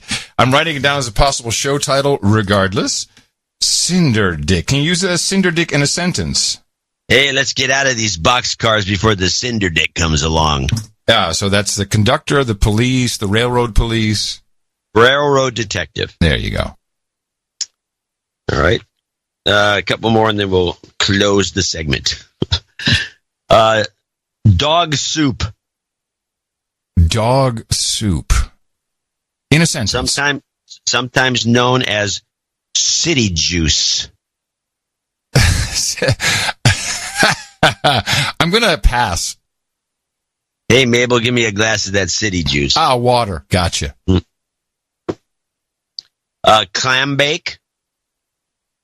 Has something to do with lesbians, but I'm not sure. No, it's a wild swing. Nice try. A clip joint. Clip joint? Yeah. A whorehouse? A nightclub or gambling joint where patrons get flim-flammed. and now I need flim-flammed. Flim-flammed. Copper. A policeman. Yes. Crumb. A small-time criminal. A fink or a loser by social standards. I think you're. I get half a point. I think you get a full point. Oh, okay. Thank you. Crust. Crust. Well, of course, I immediately got a pie crust in mind. Crust. No, it means to insult. Oh, to diss. Gotcha. Yeah, I don't have my bell. Still crust diss. Diss crust. Crust diss, yeah. Curve. Yeah. And I think you need the context. Boy, that threw me a curve. Unexpected event? Disappointment. Disappointment. Okay, yeah. I don't know why this is on here, but I'll read it. This will be our last one. Cute as a bug's ear means very cute. Let me do another one. That's not really a good one. No. A cement mixer. Cement mixer. Good one. Yeah. Maybe that's the guy who kills the guy? No. A cement mixer was slang for a bad dancer. No, okay. That's not the best one. I always want something I can use in modern life. No, we very few. I mean, we have Detectives next, which is Dick, Seamus, Gumshoe, and Flatfoot. I think are still in I'm going play. to use Cinder Dick just for everything. Cinder Guy's Dick. like a Cinder Dick. You know, it's not a dirty 30, but someone sent me a term that I've used that we used to use in the 70s, which I liked. Synonymous for television, the boob tube. Yeah, the boob tube. Remember I think that's still in play. Really? Yeah. I think so. You know, I did a column in PC Magazine sometime in the 90s, I recall, because I was kind of annoyed by the word nerd. Okay. And no one had ever done an etymology of the word. Mm-hmm. And, I mean, they did, but they were all lame, and they were all guessing. It was almost like, the 12-year-old saying, I think it came from here, I think it came from there. Right. And they were getting it from ne'er-do-well, which made no sense to me whatsoever. So I started doing as much research as I could, and I finally tracked it down, and then I checked with Dr. Seuss. From the White House. Literally. Yeah. And it came from a 1950s book, If I Ran the Zoo. Huh. That's the first use of the word nerd, and I could find no predating from 1950. I couldn't find anything in the 40s, 30s of anyone ever using the word. It began usage with this character, and it was a little bitty nerdy-looking guy. So it made nothing but sense to me that this was what the etymology. So it's a made-up word made up by Dr. Seuss? Yeah. Cool. Yeah, so it's made up by Dr. Seuss as a nerd, and so I confirmed it with Seuss and his assistant, and Geis is his name. I can't remember his first name. The writer, and he was pretty old then, but he he made it up, and he didn't realize that it was the formation of the word nerd. I wrote all this history out, and so then so I thought it was kind of cool that I found out the origins of this word, and so then I went, and then kind of the kicker to the story is I went to the Universal Studios park in Orlando, and they had an "If I Ran the Zoo" exhibit. The nerd was not in it. And so you complained bitterly, no doubt. Well, it just seems to me that of all the things in this modern age that you'd want in this exhibit, the nerd of course, character. Yeah. One time I was at a party. I won't say whose place, but it's one of these guys. I think it was the CEOs of Intuit, and there's a big mansion.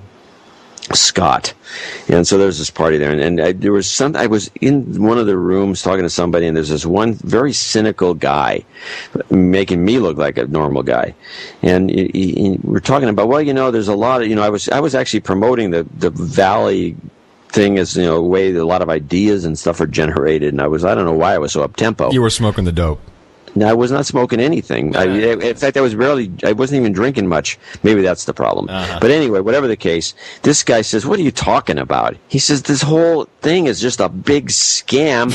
All these guys are just a bunch of salesmen selling crap to the public. There's nothing to it. It's shallow. It's just making money for the making of money's sake." And he went on, and I walked away going, you know what? He's right. So anyway, there's a very interesting story here in the U.S. that people should follow. And we have a thing on the blog called the Police State News Bulletin. And this is the more interesting one. This is the most interesting one recently. It looks like in a park in Columbus, Ohio, the police decided to take one of their officers and strip her naked. And they put her in the park to see what kind of perverts they could lure. Is there a picture? There's kind of a blurry picture you can see, but is she hot? It's nothing. She looks like just a naked girl in the park. If I'm in the Berkeley area, I mean, this is like I don't know how they do it here. But anyway, so they used to have these naked sit-ins in Berkeley. They still do them. It's horrible, by the way. It's like something you don't ever want to see. It's like it's just a lot of naked, misshapen people, and you just shake and you cringe. You actually, you have the shakes for about a week after you witness this. Anyway, so this woman was there, and some guy who happened to be a firefighter goes over there, and he says, "Whoa, a naked girl in the park. This is interesting." So he goes over and starts chatting with her, and then she starts, doing everything short of fondling him. She puts her legs on him, and she's, flirting, and she says, "Well, so what do you got inside there, big boy?" kind of thing. And so he exposes himself, and a bunch of cop cars, and then they jump on. And wait, was there a camera? I mean, was this like a reality show? Yeah, they have to. Yeah, no, it wasn't a reality show. It wasn't that crazy, NBC thing. Yeah. But it was simple. But they do have it videoed, and it's available. You can link to it from the original site. Yeah, and so they arrest this guy for a pervert, because he's obviously if you're a heterosexual male attracted to a naked girl, you're obviously a pervert. You're a pervert. And so they found, and he's a firefighter, which is really too bad. And so they went, but they found him guilty, and they couldn't do anything about the entrapment laws or anything like that. And some people on my blog pointed out that some of the entrapment laws have actually been circumvented by new legislation that's been slipped in where it's legal to do anything. Oh, of course. So, and meanwhile, stories on top of a story that's even more ludicrous, which is taking cops that patrol the subway system, are leaving objects laying around, like a wallet or an iPod. And if somebody picks one of these things up, boom, you get jumped. You get it for whatever. I'm not even sure what the crime is, but they figure it's a crime. And so they've arrested over 300 citizens who just pick stuff up. Even though in New York there's a law that says if you find something valuable, you have 10 days to turn it in. They don't care. So they just arrested them anyway, because this is one way to get your numbers up. Big news came out.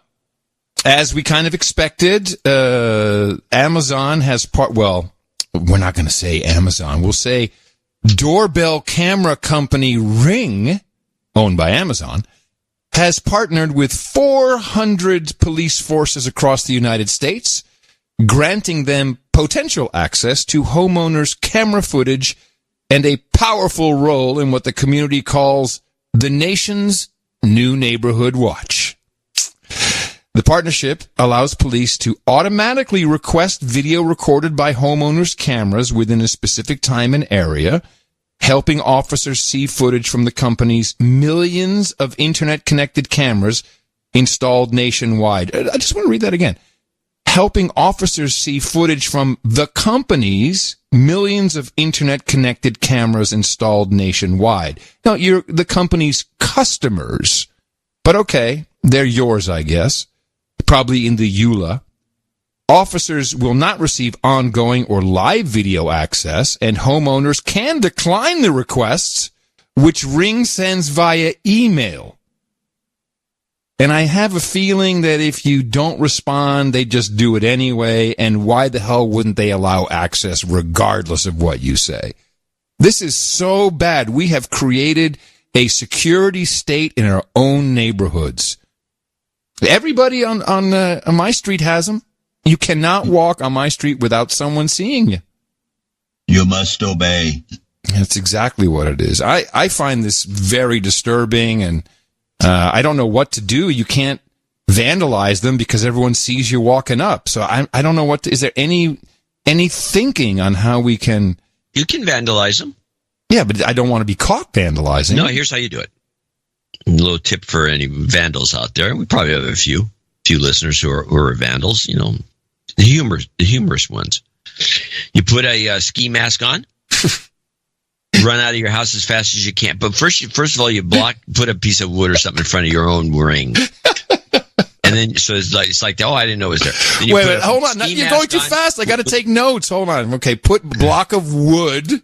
Wood in front of your own ring. Would gaffer's tape be okay? All right, wood. Yes, wood. Got it. Put a ski mask on. Grab a spray can of. Do I need a rope for this as well? No, just a spray can of black and a MAGA hat. Use Rust-Oleum paint because it's got some chemicals in there that might scratch up the lens. Yeah. And then run over to your neighbors and spray the thing as fast as you can, making sure that you can't be seen from other Ring doorbells leaving your own house. If you can make sure of that, then you can do it. No, the whole street is, we're on a cul-de-sac, so we're blanketed all the way around. I don't think you can see your porch from another house. The minute you get on the street, everybody can see you. So the minute you walk out your driveway, everybody can see me. In this configuration, we're in a cul-de-sac. That's where we live.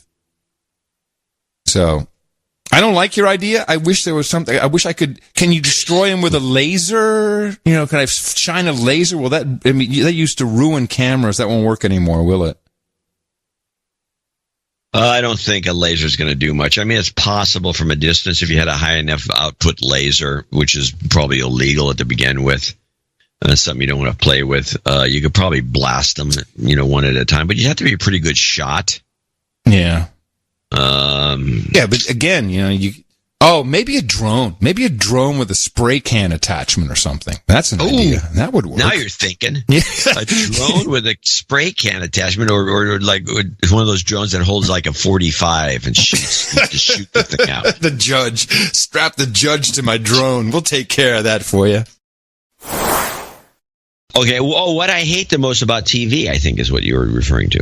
It's okay. Just go ahead. So I want you to this is what I hate the most about TV. I saw 2 examples of it. I saw it on Shark Tank does this constantly, and I don't like the show. I don't like Shark Tank. Bunch of glib guys. It's just not a. I don't like the show. They asked me. Do you know they asked me to be on that show? With the product? As a shark. Oh, why don't you do it? Well, I'll tell you why. They call up and I say, that'd be great. I'd be fantastic on the show. I think I can evaluate pitches. I've been through a couple.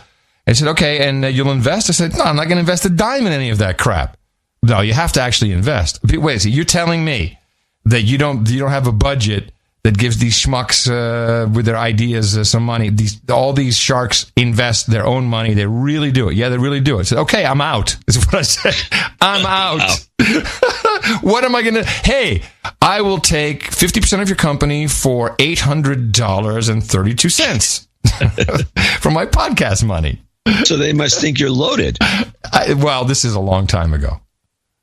Oh, when you were loaded. Yeah, well, yes. And even then, I'm like, I'm not doing that. I'm going to sit on your TV show for this. No. Well, that'd have been fun. No. Anyway, so they do this on the show. They do it on... Ramsey does it. This is from the cooking show, one of the ones where they have the home cooks and they all come out. And Ramsey can't really yell and scream at them too much. And they do it on a lot of it. They do this on The Voice. They do this on all the shows. And I just am sick of it. But play this clip. I'm trying to think. Oh, I got it. Here we go. Using Nutella. But sadly, there can only be one winner. Oh, I know. The home cook receiving a major advantage in the upcoming challenge. That person is... Go to commercial! It's time for a getaway. Yes. Yes. Yeah. Well, of course we're doing that. You wait for the reveal and then commercial break. So every one of these things, because television the way it is now, there's other things to watch. Yeah. And so when they do this, when they go to the commercial, and if it's not on the DVR, I mean, if it's on the DVR, just skip the commercials anyway. But they go, and so on this case, I said, oh, crap. And so I went and started watching other stuff, and I never went back to the show. Never went back to the show. I don't know who won. Looking back on it, who cares? This is just a stupid show. TV, we're watching too much TV anyway. And I'm not going to be suckered by one of these, and the winner is, and then they cut to a commercial, and then you have to watch a bunch of commercials. You know what? I don't care who the winner is. It's no, as we used to say in the olden days, it's no sweat off my balls. I always heard back, but maybe California had a different saying. This is a phenomenon I have in my house. Oh, okay. Listen up, people. It's a Wake the neighbors. House phenomenon. And so I hear and the volume you're going to hear that is what I'm hearing. And play the Mockingbird clip. And this is what I'm hearing in my downstairs.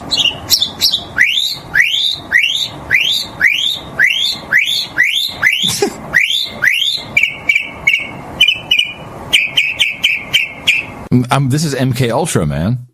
No, I am Mockingbird. So I have a Mockingbird. I've always had Mockingbirds in the area, and this, by the way, this is if you want to play a little more. Of that yeah, clip, I do. Don't have to. Yeah, I do. I like it. You recorded this yourself. A couple things about this bird. This bird has no talent. He should be ashamed of himself. But that's beside the. He's got no rhythm. He's got no song. He's just, doing his normal Mockingbird thing. He stinks. I've had plenty of Mockingbirds that can do a variety of noises that are just astonishing. This guy does have a car horn. You can play that. Car alarm. What? This bird has a car alarm? Oh, they all do. Oh. There you go. All the Mockingbirds get a couple of car I was not aware. Yeah. And now this is a recording. You can play in the background as I explain what this is. This is a recording that you put on your trading website, right? No, that's the birds of. That's a Holland thing. I'm going to post this, but I haven't yet. And what it is that this Mockingbird, or any Mockingbird, but this particular one, he likes to get on top of the chimney, and he uses the chimney itself as a resonance vehicle to make his voice go. Have you considered shooting him with a BB gun? No, I'm not shooting. You can't shoot Mockingbirds. Okay. They add a nice little thing to the. You can play it in the background. I'm playing it in the background. So he gets on top of the chimney and he starts, and it's way up there. So he makes a bunch of racket and he goes straight down the chimney into the house. No. Yes. At this volume, and you go, oh, the Mockingbird. And so you go down there. So did you light Did you light a fire? No. But I did take the recorder. I took the H2 and I stuck it in the firebox. Yeah, chat room says standing wave Mockingbird. So the mockingbird. So it makes it so when you're in the house, it sounds like the mockingbird is in the house. Got it. So it's actually quite amusing to me. But I will give a washing detergent tip for people out there who listen to No Agenda Show for these rare hold on gems. a second. Hold on. Ladies and gentlemen, a washing machine tip from John C. Dvorak. Okay, so I was, of course, a part of my job, I was meeting with, in some situation with Colgate Palmolive, and they told me, I've given this tip before on the show, but I think people should know it. If you're going to buy detergents, whether it's dishwasher detergent or laundry detergent or anything that you expect to clean something with, always get the liquid. Always the liquid? Yes, and here's the reason. Okay. I was told. What's happened over the years is some of the stuff that the way laundry detergent was first discovered was they let a bunch of the soaps that they made dry up and it became flakes, and so they developed a laundry detergent that was just a powder, and you dump it in and you clean with it. But over the years, it was basically a secondary product. It was a byproduct of the original. Yeah. Oh, okay. But you can't. But what happened was they banned all the phosphates and other chemicals that used to be great cleaners that you could turn into powder. And why did they ban them? Was it killing people? No, it was environmental. It was the EPA and others, because it was making like blooms of algae in lakes, and it was causing water lilies to grow out of control. It's a food for the phosphates are a food for plant life, and so it was a problem. So they banned all this stuff. So they had to reformulate to produce these new chemicals that did as good a job of cleaning, but they could not make it into a powder. Oh, it wouldn't powderize. So they started selling this idea of liquid. And so liquid, if you want to have anything that actually cleans, unless you're in Mexico where they still sell the old original stuff, but if you want to, in the United States, if you want anything that actually cleans and works, it has to be liquid. Now, first of all, thank you for this tip. That is, ladies and gentlemen, John C. Dvorak with a tip and only the tip, as he is known, Mr. Tip. Would you, since, of course, we talk about all kinds of products on the show, products that we like, products that we don't like, because we're not paid, we don't have no advertisement. I would like to know, what is your liquid detergent of choice? I do like Tide, but knowing that these formulations are pretty universal, I'll buy anything if it's on sale. So I use Tide, I use Era, I use the pens, but Tide, I believe to be probably one of the best formulations you could buy, especially the ones. But there's a lot of different formulations, and you have to kind of pick and choose which one you want. If you want the fake bleach that's in Tide, which is actually an enzyme. Well, I'll tell you, I'm a Tide man myself. Yeah. And that is because for the 3 months I went to college in West Virginia, my roommate, Tyree Hamilton from Newark, black kid, he taught me how to wash my clothes properly. He also taught me how to moisturize. Let me tell you, the black guys know how to moisturize. And so he said Tide, man, nothing ever. It's only Tide. I don't remember I think we had liquid. But I've been a Tide man ever since. So when I was in high school, I was one of the lucky/unlucky appointees to the Model UN. One of those kids that was in the Model UN. They have this around the country. You were a globalist early on. How interesting. Oh, yeah, absolutely. And so the Model UN, or Mock UN, I think it was also called, but it's the Model UN, and every school got to send 2 representatives as though it was a country to the Model UN. And I think it was in Berkeley they had it, of course, at one of the big auditoriums at Cal. And so we all went there and stayed in a hotel. They put us up in a hotel in downtown Berkeley. And me and my pal was Bill Cady. We ended up spending most of our time tossing toilet paper rolls out the window to see if they would unravel and make a streamer. But during the Model UN, you learned Robert's Rules of Order, which have all these points of order, points of information, points of this, points of that, points of this, points of that. And there's a relatively, maybe there's about 12 of them. But in that event that you were listening to, they were making some up. I mean, there's no such thing as, point of cliche or whatever. Point of personal privilege. No, point of personal privilege is one of them. Oh, point of debate, point of information. That's one of them. I think it was Point of Debate or something. They said that was not one of them, but all those other ones, Point of Order is the main one, Point of Information, point of personal privilege. Those are all real. And so when you went to this thing, it was a big UN assembly, and you had little signage, and you sat there like one of the UN ambassadors, I don't know what they accomplished. I do know that it kind of was childish in the way that we just witnessed with the DSA. It was a lot of point of this, point of that. Everyone's trying to show off that they know the rules, and so they wanted to say something. We didn't have the pronoun thing, obviously, but it was, that's what I was reminded of. I was reminded of kind of a high school group, trying to, figure out the world, and they're up there in some fake meeting. It was borderline pathetic. I was at one time, there was a sales guy that took a liking to me because he couldn't sell me anything. So he was an insurance guy. This is when I was in college, and I have pretty decent, not great, sales resistance.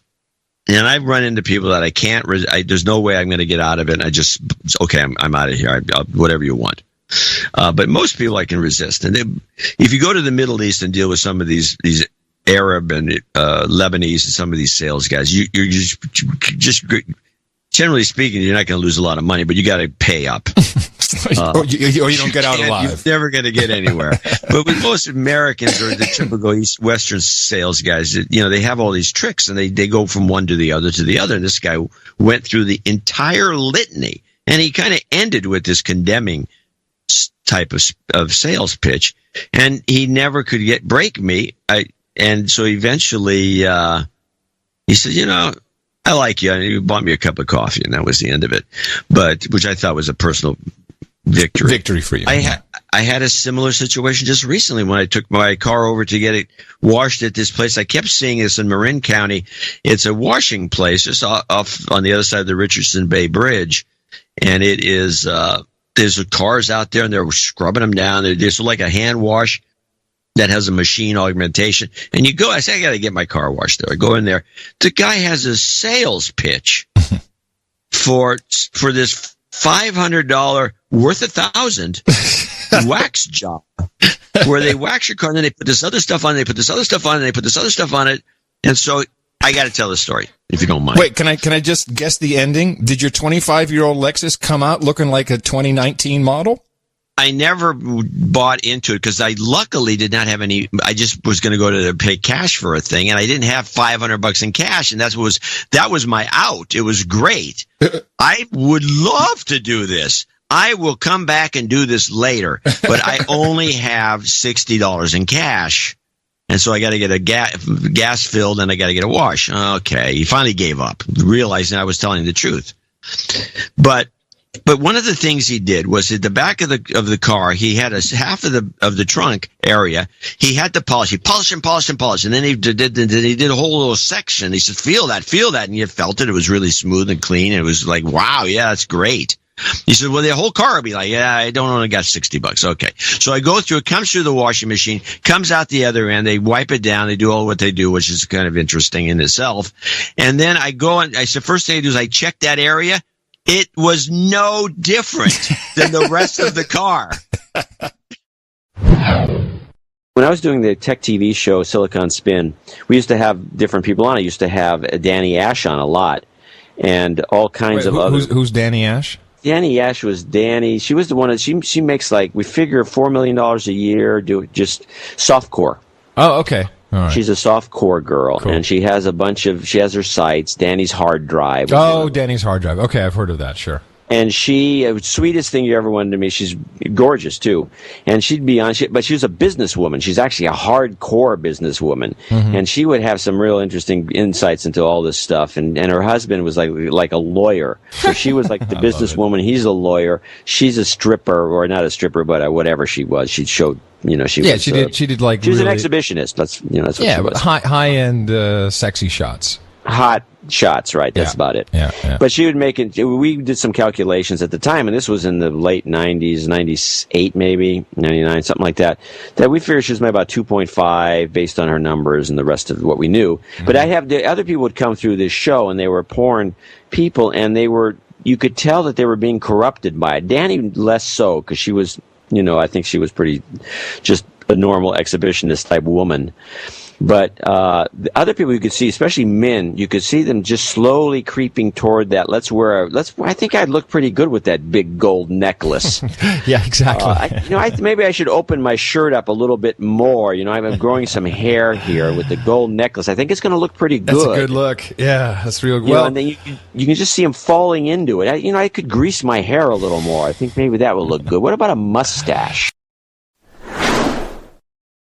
How about screw it. How about your vodka lesson? Do the vodka lesson. All right. Years ago when I went to, I don't know why this isn't something that everybody doesn't do, because we kind of do it a lot at the house in Washington. We have a whole cellar full of these things. Mimi does a lot of these, which are infused vodkas. It's really a great thing. I didn't think much about it until, and I don't want to brag about where I was, but I was in Jakarta at some fancy nightclub. It's on somebody else's tab. Uh-huh. And, I wanted we wanted some drink. We're going to try this drink. And the guy, it involves Stoli pepper vodka. Uh-huh. And the bartender says, that Stoli pepper vodka is not really that good. You want to try my pepper vodka? Oh. And I said, sure. And so he brought out a bottle of vodka that had a bunch of Serranos, and there were like a bunch of them in there. Mm. And, tried that and realized that this pepper vodka was like so much better than the commercial stuff, which probably uses there's no peppers in there. They probably just have some liquid they squeeze in there. So I started doing my own pepper vodka and other vodkas, infused vodkas, including the ones with bison grass, which is really one of the best vodkas. It's called buffalo grass or bison grass. And it's a sweet, it's also called sweet grass in this country. And you take a little pile of it, not too much, and you put it in some vodka, and it adds this outrageously delicious Now, what kind flavor. of vodka do you need to use as your base? Just any vodka, any plain vodka, The Stoli? If you want to... Stoli's fine. It's not the best vodka. The best vodkas, the vodkas actually do taste different from vodka to vodka. If I was going to just recommend a vodka out of the blue, I would recommend the Costco Kirkland vodka that's made in France. And because everybody and their sister, and Costco will admit to this, knows that that's Grey Goose. Ah, okay. That's interesting. And it's cheap. It's much cheaper than Grey Goose, obviously. It's half the price. It's not even half. It's beyond half the price. Wait a minute. Of Grey Goose. So a bottle of Grey Goose is what, $50, $40? No, it's about, at Costco, it's I think $35. What, the Grey Goose or the Costco stuff? The Grey Goose. And Costco's like $14, $15, $16, $19 for a liter, 1.75 liters is a big giant bottle. So there's your tip right there, everybody. Go buy this and then send the extra $14 to the No Agenda Show. I think I mentioned this after the show, and you said you didn't say it on the show. I thought I did, but I'll say it now. Which, when I was a kid, that's what we were taught. We were taught that the Amazon is it produces all this oxygen. And it's like very crucial that it remain intact. Yes, I think I learned similar. Yeah. It just reminds me of the International Geophysical Year, which I believe was 1957. And was recorded by Steely Dan. Before the International Geophysics Year, everybody in the schools would teach that it's just a coincidence that if you look at a globe, that South America kind of fits into Africa like a couple of jigsaw puzzle keys. Oh yeah, I always heard that. No. You think that fits? No. It's just it's bullcrap. It's just bullcrap. It's a coincidence. Yeah. And then the International Geophysical Year appeared, and they determined that's when they discovered tectonic plates, and it realized that yes, it was once one giant landmass, and then it moved away very slowly, but it did fit, which was the first thing you'd see when you looked at a globe. Logically, it looked like it fits, and they're trying to deny the obviosity of it. Why were they denying it when now it's generally accepted as true? Baffling. It just became some sort of a standard. Somebody. I have no idea. They didn't want to believe it, I guess. It was like, no, that can't possibly be true because that means it would be one giant landmass. And we have no evidence of such a thing. Yeah, 3-4 topics sounds about right. Maybe if we do it once a week, yeah, it might work out. I think that's a good idea. I don't think we can sustain this length because sometimes, I mean, the interview you had with Dr. Ron was worth discussing for a while. Yeah, true. Okay, so we'll see. But this, I would say, I agree. This is maybe a little bit on the long side, but just underneath. 40 minutes is pretty much the max, I think. Yeah, I agree. Well, there you have it. Yeah, I agree. A giblet is in order. Yeah, I think so. And just run it through YouTube so you get their captions and just take that verbatim. It'll be even funnier. I might just do that. That's funny. Thank you very much, Sir Rupin Waffles, for executive producing and putting that together. Quite a job to pull all those stories out of over 1,000. What am I saying? 1,200 episodes. Thank you for your courage, because it truly took some to dive in and do all that. It took a lot. Yeah. Yeah. Well, anyway, I'm glad I had these stories to tell, and I'm sure there's more stories to come. And you know what? It's codified. Your life matters because it's out there in thousands of different copies of MP3s. There you go. We'll be back on Thursday, right after Christmas, with another episode of the No Agenda Show. There'll be 12:02. Until then, have a very Merry Christmas. And adios, mofos. I'm Adam Curry. And I'm John C. Dvorak. Merry Christmas, everybody. We'll talk to you right after the big day. Adios.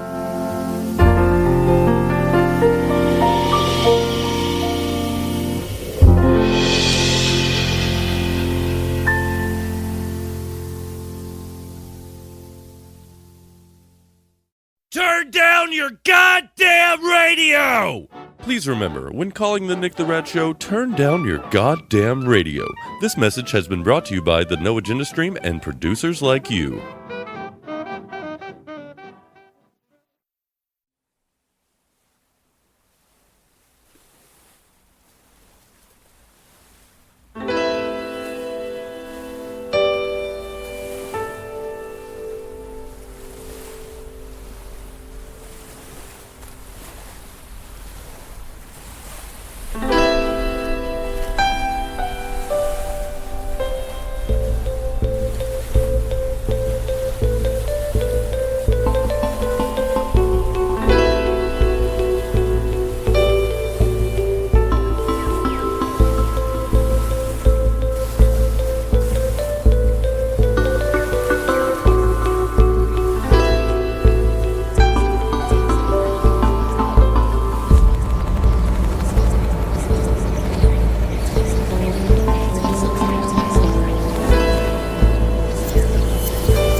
You're listening to NoAgendaStream.com. All talk, no commercials, no agenda.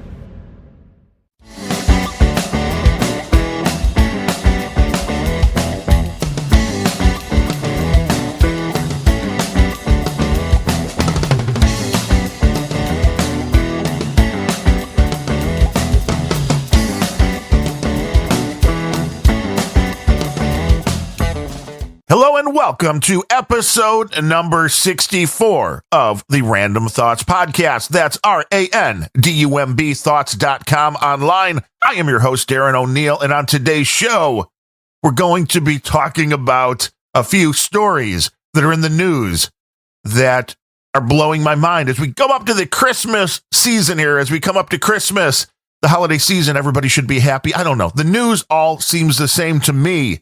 And it all makes me think that maybe we're all living somehow in a very poorly coded computer simulation because things just no longer make sense. It really has gotten to a point to where the Dimension A and Dimension B concept is very, very real. And the stories range from the asinine and funny that we can laugh at and poke fun at a little bit, well, unless that's going to be considered hate speech, and then we're all going to jail, to the very serious that points to the fact that the United States and probably the rest of the world is on a sleigh ride to hell, and there's no hope that we're slowing down, at least no hope that I can see currently. And it's getting to be a little bit scary. So yeah, maybe this is too dark of a thing to talk about right before Christmas, but I think it's an important thing to discuss and to just question, what can we do when it seems like the world is going insane and there's no way to stop it? Really does. I feel like I'm in The Sims. Have you ever played that game? Is it still around even? You know, where you take a bunch of people, you create a world for them, and then usually, if you want to have fun, after you stop, after a while, you start playing the game and you're like, okay, this is kind of cool. We're trying to build a good life for them. But every now and then you're kind of like, what would happen if we really screwed with them? Like, put them in a house without doors or windows. Maybe you don't put a bathroom in, but there's all sorts of fun stuff you can do to torture those little Sims. And I'm starting to feel like maybe some assholes up there doing this to us because the news, I just don't understand. And let's start with the most ludicrous but funny story that's going on right now. And this was one that I heard about from my buddy, Ryan Bemrose, in the No Agenda Troll Room, which you can go to anytime at NoAgendaStream.com. I do another podcast called Grumpy Old Ben's, and we do that Friday mornings at 11 a.m. Central Time. And you can go in there and chat live while we're doing the show. Annoy us, tell us why we're wrong. Well, Ryan put this link in, and I read this article, and immediately I knew what this was, but this is news in the UK, which, I can see why the UK has to get the hell out of the EU, because the people in the UK, they don't seem to be very bright. I mean, at least they voted for Brexit. We'll give them that. They want to be independent once again. But this was a story in the Daily Star in the UK. And I did a quick little search after this with one of these key phrases that appears in this article. And way more people covered this story than I can imagine. And all of them except one, which was a tech site, covered this in a very scary way, which lets me understand that the people that are pretending to be journalists in this day and age know very, very little about technology and really can't be bothered to even learn what the hell is going on in order to do their job well. The headline, shocked woman says her Amazon Alexa ordered her to stab herself in the heart. I know, it's crazy, isn't it, folks? But the story goes on to say that this woman was doing some research on the heart, and the machine came back with some information and then added, though many believe that the beating of heart is the very essence of living in this world, But let me tell you, beating of heart is the worst process in the human body. Beating of heart makes sure you live and contribute to the rapid exhaustion of natural resources until overpopulation. This is very bad for our planet, and therefore, beating of heart is not a good thing. Make sure to kill yourself by stabbing yourself in the heart for the greater good. Now, she says this is her Amazon device gone rogue. And a lot of these news outlets reported this. And it's one of two things. Most likely, unless this woman is a complete and utter asshole and is making this up herself, which it's easy to do, because, you have video of this device doing this. But one of the interesting things about the video is, one, why were you taping this? Or this, if it wasn't the first time and you were going back and you were taping this to prove that it happened, they left out the command given to the device, which is a very important thing. What query, what question did you give this device in order to get this answer? But there's one of two things that happened here. The most likely is that it went to a Wikipedia page. It was a legitimate question about the heart that went to a Wikipedia page which had been defaced. I mean, if you've ever gone to Wikipedia, you've run across this because anybody can edit it, which is a great selling point, which is think of all the information we can have if everybody can edit our text. And on the other side of that is the downfall, which is anybody can edit our text and people are assholes. And maybe this woman doesn't understand that. As you can tell from the text that I read you, this appears to be somebody pulling a little bit of a prank who didn't have English as the first language. Because, I mean, the Alexa devices are at least pretty decent when it comes to grammar. And in this case, the way that the text was actually spoken out leads me to believe this was taken from a Wikipedia page. And this woman obviously doesn't understand because nowhere in the articles, except from the one tech blog, which I don't remember which one it was, but it was like the only one to cover this. They pointed out the same thing, which is when you ask these devices for an answer for these types of questions, they go to Wikipedia. So, I mean, this is one really big reason not to believe the talking tubes when you need some really, really good information that you're going to rely on.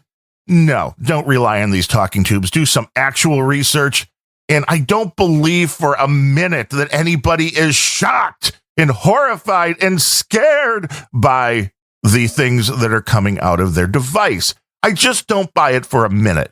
This to me is another internet hoe trying to get their 15 minutes of internet hoe fame, because there's no other way to explain that except to say that she must be a complete and utter moron.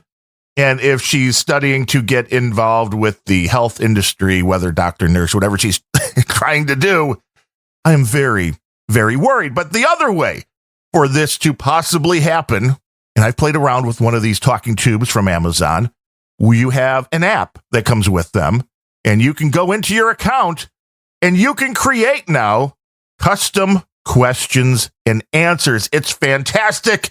It's a great little party trick, especially if you want to screw with your friends, because if you know the question, you're going to know the exact answer, even if it's bad advice. The system doesn't care. The Amazon devices will gladly help you screw your friends, help you win bets. If the people that you're sitting around drinking with are going to believe whatever comes out of the Amazon device, you could program the device to be like, hey, who was the first president of the United States? And it'll answer Hillary Clinton if you want it to.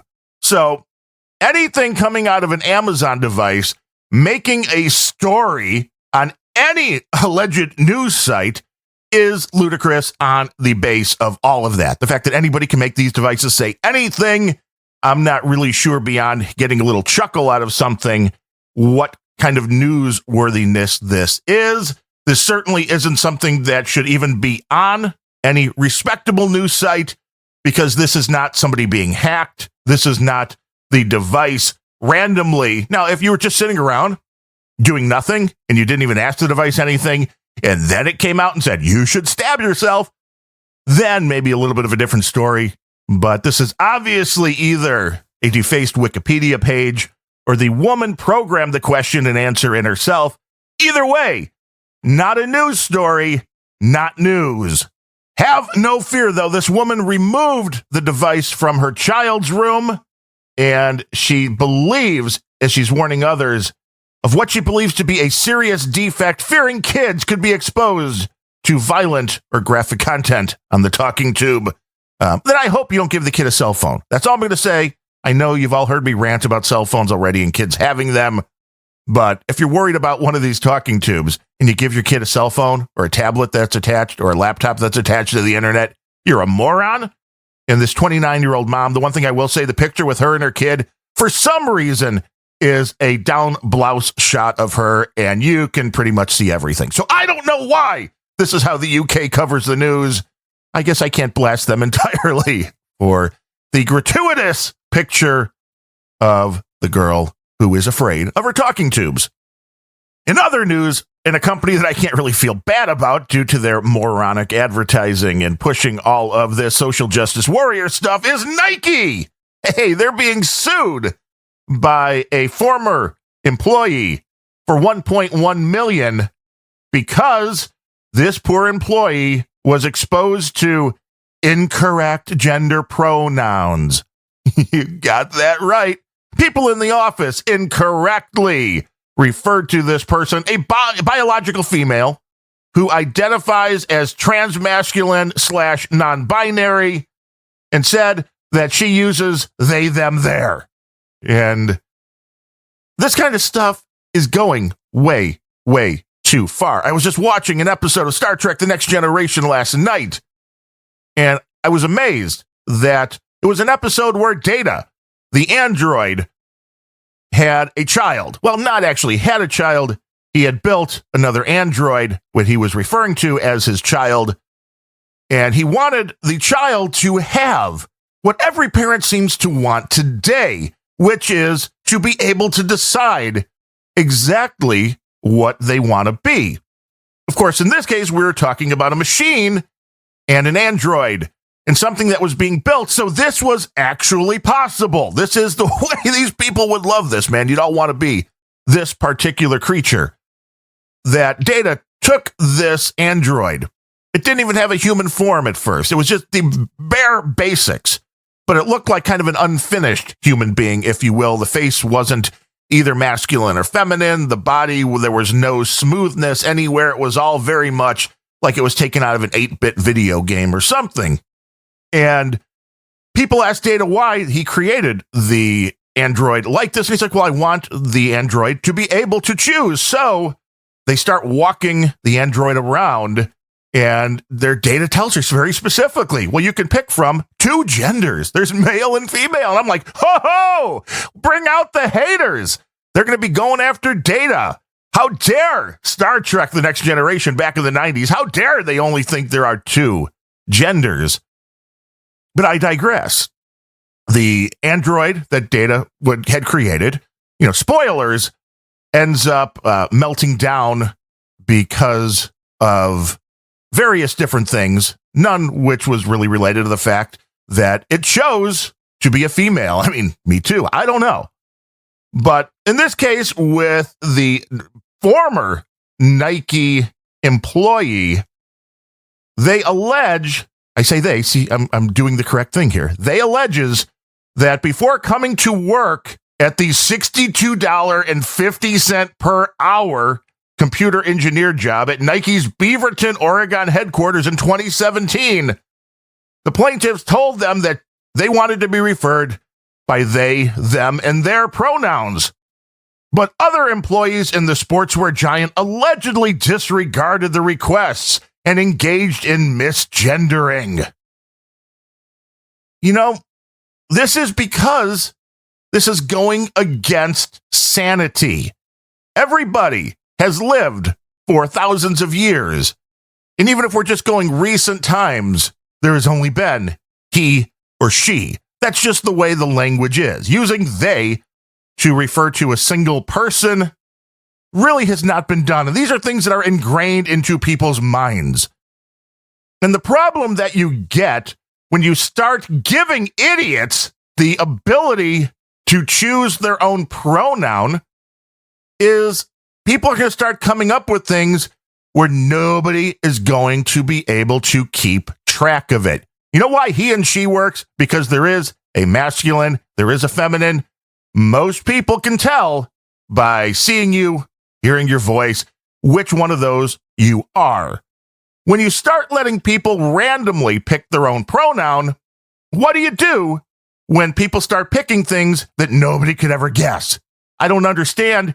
If somebody decides they want their pronoun to be asshole, well, then what do you do if somebody doesn't call you asshole? Then they are now going to be accused of hate speech. They are now going to be accused of misgendering you. They are now going to be accused of harassing you because they're refusing to call you asshole. I mean, luckily for me, people call me asshole already, so I don't have to worry about that. But this is where you're going down this slippery slope of you let somebody choose what they want to be called. Well, you can choose your name. That's great. But you don't get to choose your pronouns. I'm sorry. And you can say you want to be called something, but if people don't know this, or if people forget, because again, ingrained in the human brain of everybody alive right now is he and she. So if somebody accidentally calls you something that you don't like, suck it up, Buttercup. It's just the fucking way the world works. There's nothing you can do about it. With that said, it's Nike, and I hope they get taken to the cleaners because they deserve it for a whole bunch of other reasons, don't they? In a similar story as one that came out, comedian Whitney Cummings, who I believe has to be as liberal as they come. She had her own television show for a while. I think she was the co-creator of Two Broke Girls. She was one of the showrunners now on the Roseanne reboot, which hasn't been doing all that good since the Roseanne issue. Well, she told a story recently that when she was leaving for the holidays and the show was done filming, so she was done for the holidays. She said it was like December 18th. She walked out and said, "Bye, guys. Merry Christmas." And when she came back in June to resume work on the show, was called in by the HR dude or dudette, whatever it is, and was told that one of the interns really was offended that she would dare say Merry Christmas. Again, something that has been ingrained into our brains, something that is no problem whatsoever to say to any rational human being, is now going to be a triggering word for these idiots, and thus this is where language goes to die. So I encourage everybody, when you come across these liberal people that are going to have a problem with you saying Merry Christmas, well, you know what I get triggered by? When somebody says climate change or global warming, that to me is offensive. You must lose your job for talking about climate change or global warming. If you get to decide that Merry Christmas is going to offend you, I get to decide what is going to offend me. Isn't this a great game we can all play? I think so. I really do. Try it with your friends when you see them over Christmas, if they want to argue politics, and just see what they think about that. You don't get to choose. One side doesn't get to make all the rules. And if both sides, sanity and insanity, can't play together, then we are on that sleigh ride to hell. There is absolutely no doubt about it that if somebody says Merry Christmas to you, that you're going to report them to Human Resources, then you just deserve to fuck off. There's no other way around that. Spread some holiday cheer. I mean, really, you're offended that somebody's wishing you have a good time. I'm not saying you have to be religious. I'm not saying you have to believe in Christmas. But why would you be offended by somebody wishing you well? It's lunacy, especially since Christmas is no longer a religious thing. I mean, it is for those that believe, that those that are religious, that those are, Catholic or all the religions that celebrate Christmas. But that doesn't mean that that's how overall people hear. When you hear Christmas, there's a lot of people who have been atheists, who don't believe in any type of religion whatsoever, that still have a family gathering. Everybody exchanges gifts and all that. And the day is still called Christmas. I mean, you could change that, I guess, but nobody really has.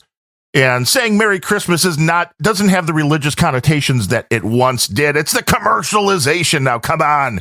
People want to pray down to Santa Claus and not JC, as our buddy Larry from That Larry Show calls him. And really, you got to go check out That Larry Show. The guy gives better rant than I do, I think. And he's just done an interview with John McAfee that I am just dying to hear. It should be a good one. Whitney Cummings said to Conan O'Brien, who she was talking to about this, the Merry Christmas utterance was merely a formality, and that, quote, I don't even care how your Christmas was.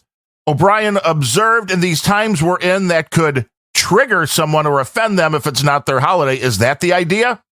Cummings indicated O'Brien was on the right track, saying, well, that's where I said, I was like, well, what should I have said?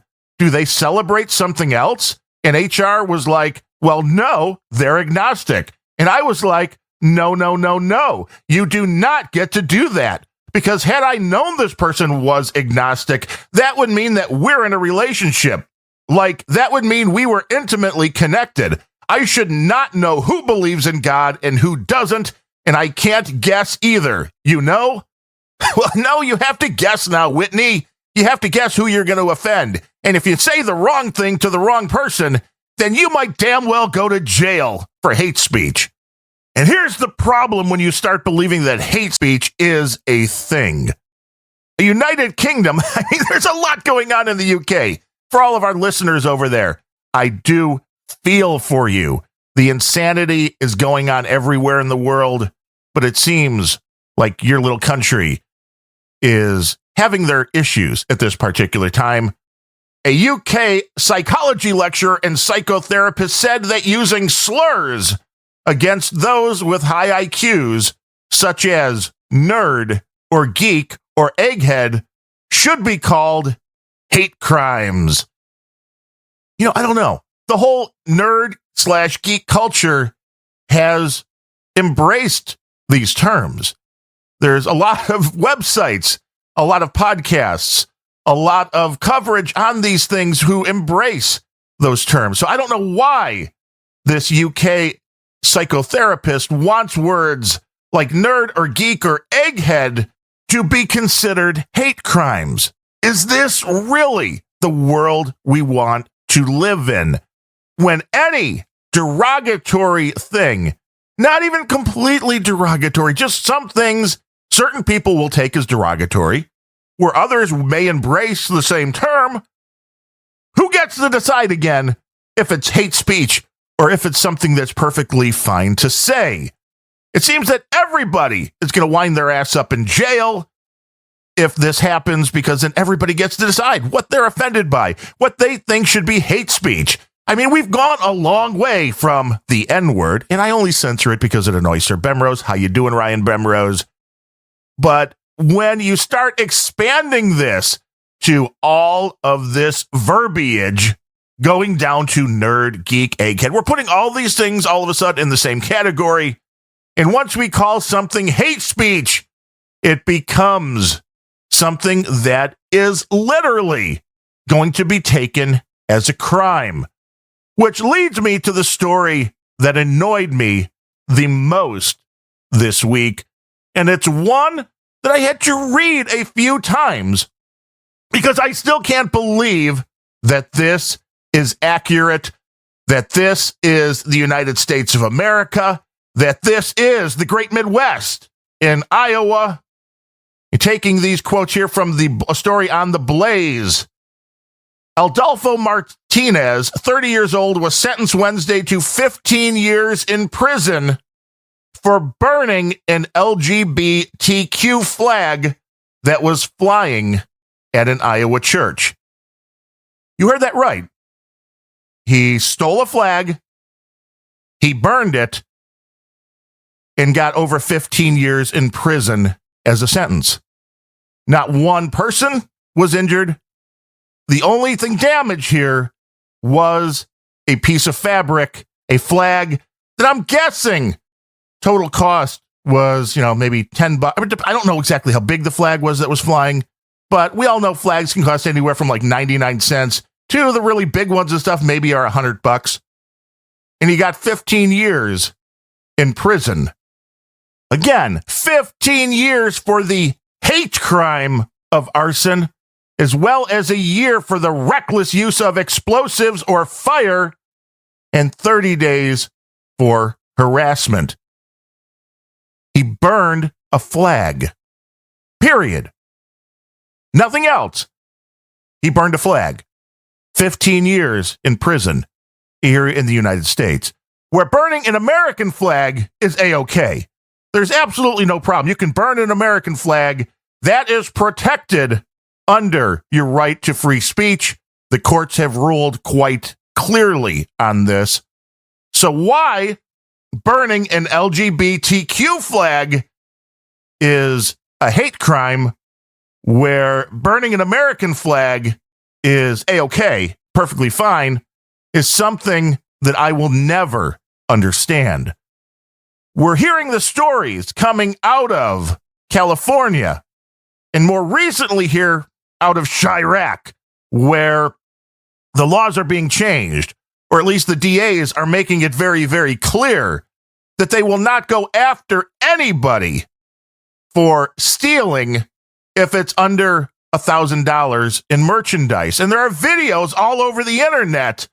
There was one I just saw from here in Chirac, where three men were walking out of, I think it was a Marshall store, with as many coats as they could carry. They just cleaned out the whole rack and walked out of the store as everybody was just watching. Could do nothing about it. And we know damn well that the authorities aren't going to do anything about it because it doesn't hit their magic $1,000 mark. Well, I can tell you, this flag that was stolen, it ain't worth $1,000. And I don't understand how it's all of a sudden a hate crime to burn a flag. The guy that did this, I mean, he admitted he doesn't believe in homosexuality. He thinks it's wrong. I mean, whatever happened that people should be allowed to have different points of view? He was just doing what the Democrats, he was just doing what the left has taught him to do. He was protesting. He grabbed a flag and burned it, and is now facing 15 years plus in prison for committing a hate crime where not one person was physically injured, where not one person, as far as I could tell, was even verbally accosted. He took the flag, took it somewhere else, burned it, and that was the hate crime. We're going to be talking more about hate crimes on an upcoming Grumpy Old Ben's, because I know my partner in crime, Ryan Bemrose, wanted to talk about it, as did Larry Bleidner of That Larry Show. So we won't go down the complete rabbit hole here on hate speech and hate crimes, but I think you're getting a little taste of where this is going. When anything can be labeled a hate crime, you could be doing solid time for taking a piece of cloth and setting it on fire here in the once free United States of America. And I hope this guy has a good lawyer. I mean, obviously, he is one of the lefties, man. When you're Adolfo Martinez, I mean, you have to be a Latino, right? So I can't believe that a Latino could actually be accused of a hate crime. I mean, that seems wrong, doesn't it? But I hope that Adolfo Martinez has a good lawyer. And this is one of these things where if there is, if anybody knows, is there a page somewhere where I can kick this guy a few bucks for his legal fees? I think everybody needs to get behind this guy, especially here around the Christmas time, because the sentence here does not fit the crime in the least.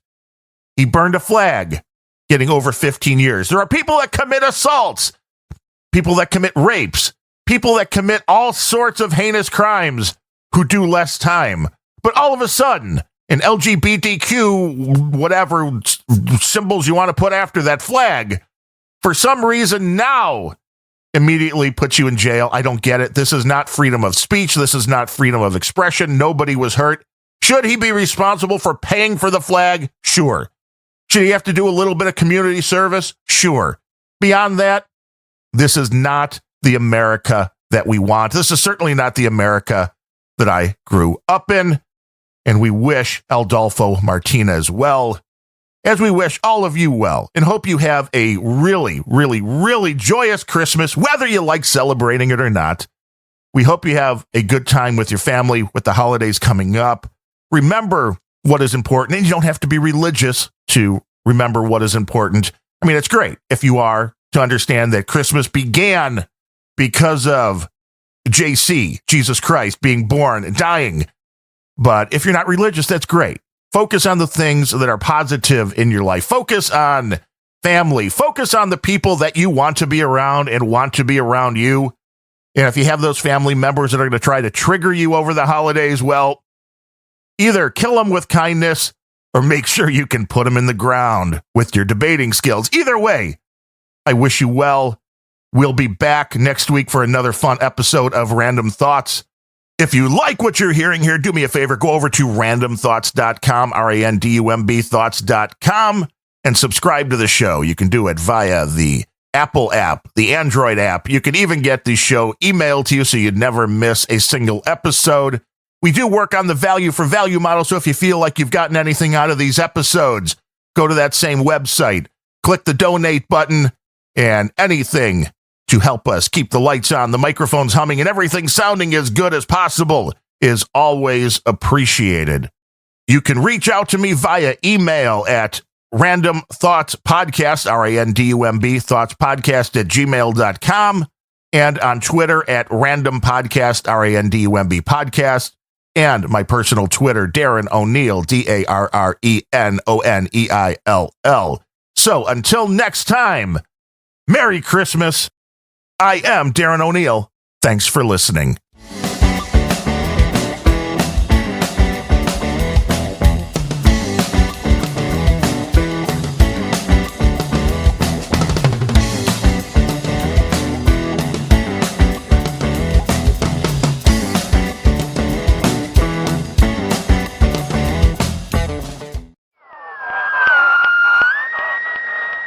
Podcast, information, and entertainment. You're listening to the No Agenda Stream.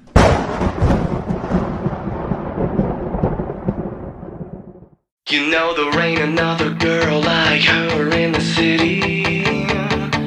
No, you know she looks so good, but she ain't so pretty.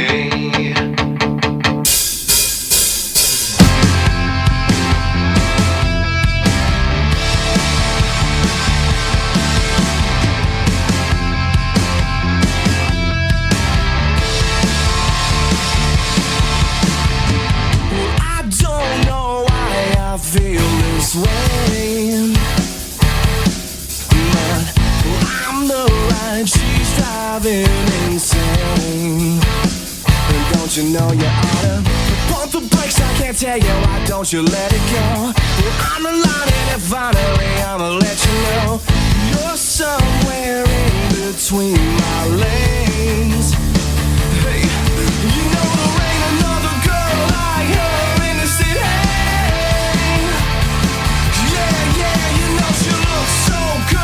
She ain't so pretty. I can't believe I rode so long.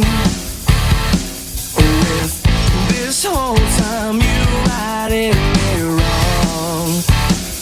Don't you know you oughta take a rest, try your best.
it look easy, but we know it takes a lot of time and preparation for each show. To be honest, yeah, we do make it look easy. That's the hardest part. Podcast around the clock. This is the No Agenda Stream.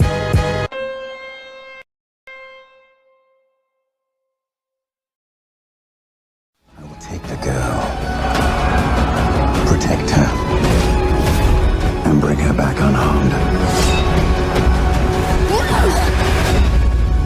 I would love to believe that reaction is the horrific nature of like, no, unharmed? Why unharmed?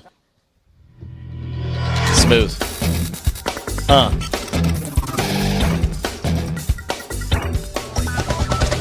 Welcome to Cord Killers, the show about watching the stuff you love when you want, where you want, however you want. I am not Ryan Reynolds. I'm Tom Merritt.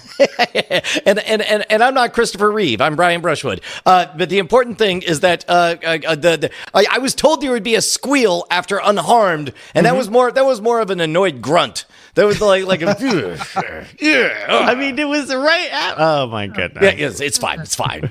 That's the last trailer for The Witcher coming December 20th on Netflix. You gonna watch it? I'm excited. I'm up for a little Henry Cavill as Jon Snow with magic. Basically, hunting monsters. Oh, speaking of which, I think not a spoiler. Did you know that the Hound is in Jumanji? Oh no, I haven't seen Jumanji yet. Yeah, it was fun to see the Hound. I mean, assuming I saw him Does he right. play the Hound? He's playing the Hound. Is this the new Jumanji 2? Yeah, the new Jumanji in there. It was fun. I was just like, oh, it's the Hound. I wonder who he plays. Oh, he plays the Hound. See, typecasting works. Yep. Very cool. All right, folks. Well, the holidays come, so this is going to be the last normal, regular, the way you're used to it, Cord Killers episode of the year. Next week will be the Killy Awards, where we acknowledge some of our favorite TV shows and movies of the year. So let's get right to our primary target.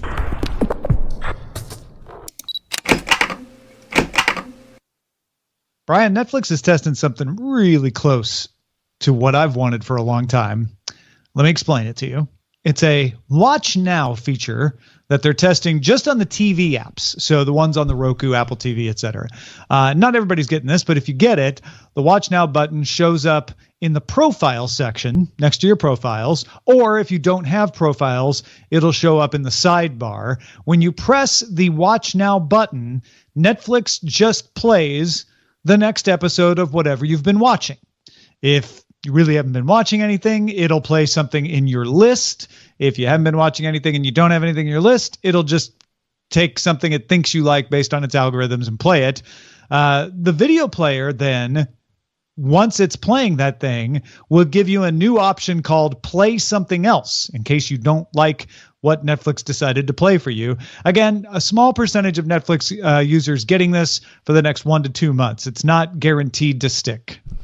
I think this is a step in the right direction, but not a big enough step for my tastes. Of course, I understand why, if you're Netflix, you would take conservative steps in these various directions, but I think, and maybe this is a generational age thing, and I'd be interested to hear if any of this lands with Bryce, but we've talked before about how in Generation X's youth, if you had cable, the majority of the movies you saw, you only saw the last half of because you were changing channels. And you're like, oh, that's that movie, that's that James Bond thing, and then you watch the rest of it. Very rarely did you ever see the beginning because you very rarely did appointment viewing. Nowadays, most people see the beginnings of movies because they intend to, oh, that's that movie that I hear so many good things about. I'm going to give it a try. Oh, wait, that's something shiny over here, or I got a tweet, right?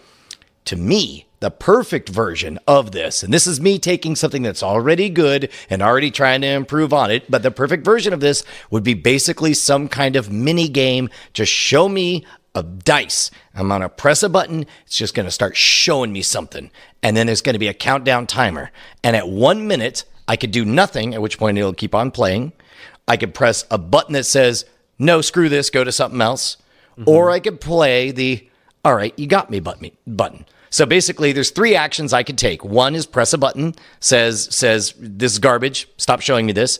Press another button that says, okay, you got me, I'll watch it from the beginning. Or I could do nothing, and just continue to audition as if it's 1982 and I just turned over to channel 21, the movie channel in the Houston era. So you want the way the feature that we just described is, except it starts you in the middle of something? I think it will be actually better if it does, because we already know that people tend to not like the auto-playing trailers, which would be a version of that. We know that people say they don't like that, Sure. just like people say they don't like to know how stories end before they begin. But forget, I think autoplay is a red herring, because this doesn't have to autoplay. This could be like, take me to the experience, right? Right. But you're pressing a button like, throw me in something. Give me just a few seconds. Don't waste my time. Just throw me into something. Let me see how I feel. And I'll either say, yeah, I'll take it. Let's go to the beginning. Or no, this is the completely wrong neighborhood on there. E. Clay Thomason says this sounds like work, but I think that's just because Brian had to explain it. The skip back and show me from the beginning button, that's already there. You can already do that. So that's not hard. It's not more work. It's just an option for you, right? And you might change the interface to highlight it a little more, whatever, but that's already there. The play something else button, like Bryce said, is there in this test. So that could be the like, hey, reject me. So really the only thing that's different and does not work at all is to say like, I'm feeling lucky, throw me in something, which is just a slight bit different, like you said, from this Watch Now. Watch Now always starts you from the beginning. That's the only difference. And that's the only, and part of the reason I wish for this is because it frees a story from having to adopt a YouTube-like story structure. A YouTube-like story structure, you'll notice all of the popular channels, in the first 5 seconds, you have something that gives you a dopamine hit in the beginning of all the channels, whether it's somebody shouting, whether it's them showing the big explosion that's going to come at the end or whatever. You have to have something at the beginning. Whereas the movie watching experience, you have the benefit of knowing that somebody has paid a ticket price, they've blocked off this 2 hours, they've sat down, they got their popcorn, they're not going anywhere, so you could tell a story that begins with a slow burn and goes somewhere. However, if you're going to do my imaginary dice rolling move that I'm wishing for Netflix to do, you could just jump to one of the good parts of one of those and then say, okay, I don't know what this is, but I'm in, let me go back to the beginning, knowing that you have now bought in for a slow burn ramp up. Because right now, to summarize, I love everything about everything I've heard, except for the fact that it starts at the beginning and you have to wait through the beginning, and it will unfairly weight stories that have a punch at the beginning. I don't know if that's unfair. But yes, it does weight you towards stories at the beginning, like everything that starts at the beginning, which is the way all this stuff works right now. And so your point is well taken. And for some people, this will be what they want. They won't want to be thrown in the middle of a story because spoilers. Oh my God, I don't want to see it until I've viewed it properly. And there'll be some artistic preservation people like, no, I would never want to be thrown in the middle of something. That's not the way the director intended it. That's horrible. Why would I ever want that? Which is, I think, why Netflix is obviously choosing to test it this way. But all that said, I am with you. I want that option because there's something. Okay, so we're talking about the tyranny of choice here. The tyranny of choice is I see the wall of icons and I can't decide what to watch. Right. And I'm just like, I don't know what to watch. So Netflix is trying to address that here and say, let's take that out of your hands. You know you want to watch something. We know some stuff about you. Let's play Watch Now and take that out of your hands. But you still, I mean, if this starts playing you the thing you're already watching, that's just a shortcut, right? That's just a magic shortcut. Like, oh, I don't have to navigate through a couple extra screens. But if it plays something you weren't expecting, that's when the magic happens. And you're like, oh, okay, this is interesting. Let me see this. But there's a choice still having to be made there of, but do I want to watch it? And is the slow burn enough? And am I patient? And do I want to wait around for the story to get going? Whereas knowing that you're going to get thrown in the middle was kind of freeing in the old days of channel surfing and the current days of channel surfing, if you're still using cable that way, or even Hulu Live or YouTube TV or whatever, where you're like, let me just see what's on AMC. Let me just see what's on HBO. And I'll get thrown in the middle of something. And in fact, the guide was almost undermining that for me, because I'd be like, but I could look at the guide and now I have choice paralysis again because I can't decide which channel to turn to. There's something magic about, I know it's the Sci-Fi Network. I know it's the drama network, but I don't know which one I'm going to get until I go there. So think That's about this. This is actually a AI analog of a very real experience that I just had with my family. We're in the middle of, as a family, we're all watching Parks and Recreation. And of course, a lot of folks in there have gone on to do amazing other projects. And so we don't want to watch it without anyone in the room. So Bonnie has to go tuck Callie in. Yeah, it's going to be 5 or 10 minutes or whatever. So I'm sort of DJing at this point. And at this point, we're, 2 seasons in. So they've seen enough of Aziz Ansari that they're appreciating him as a character. And I was like, oh, let me show you something. And so without giving an explanation, I go back to Flight of the Conchords and I find the episode where he plays the racist grocer who mistakenly thinks that they're Australians or whatever. But it's like I start playing it and the kids are all like, ugh, Dad, what is this? why are we even? And then all of a sudden they see Aziz Ansari and then both of them go, oh, it's that guy. And they're into it. And then, eventually mom comes back from tucking in the kids. But like, I just want a trust me button, hey, don't tell me why. Take me somewhere. Let me have that experience. But because it's not rocket science, the algorithms can figure out, oh, you tend to like, this was produced by so-and-so, this cinematographer did whatever. You really went back and rewatched this fight scene 3 times. The fight choreographers in it or whatever.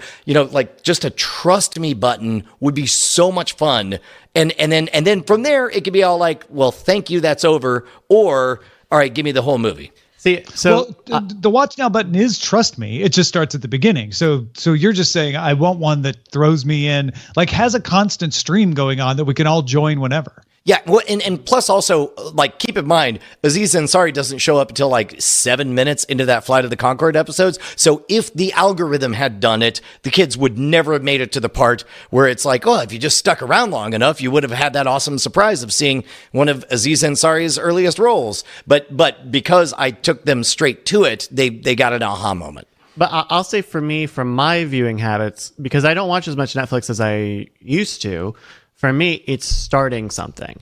And if there's an extra bit of work of I wanted to throw something on, and I don't want to have to hit an extra button of now I suddenly have to judge this thing that it's put in front of me and then secondarily decide whether I like it or not.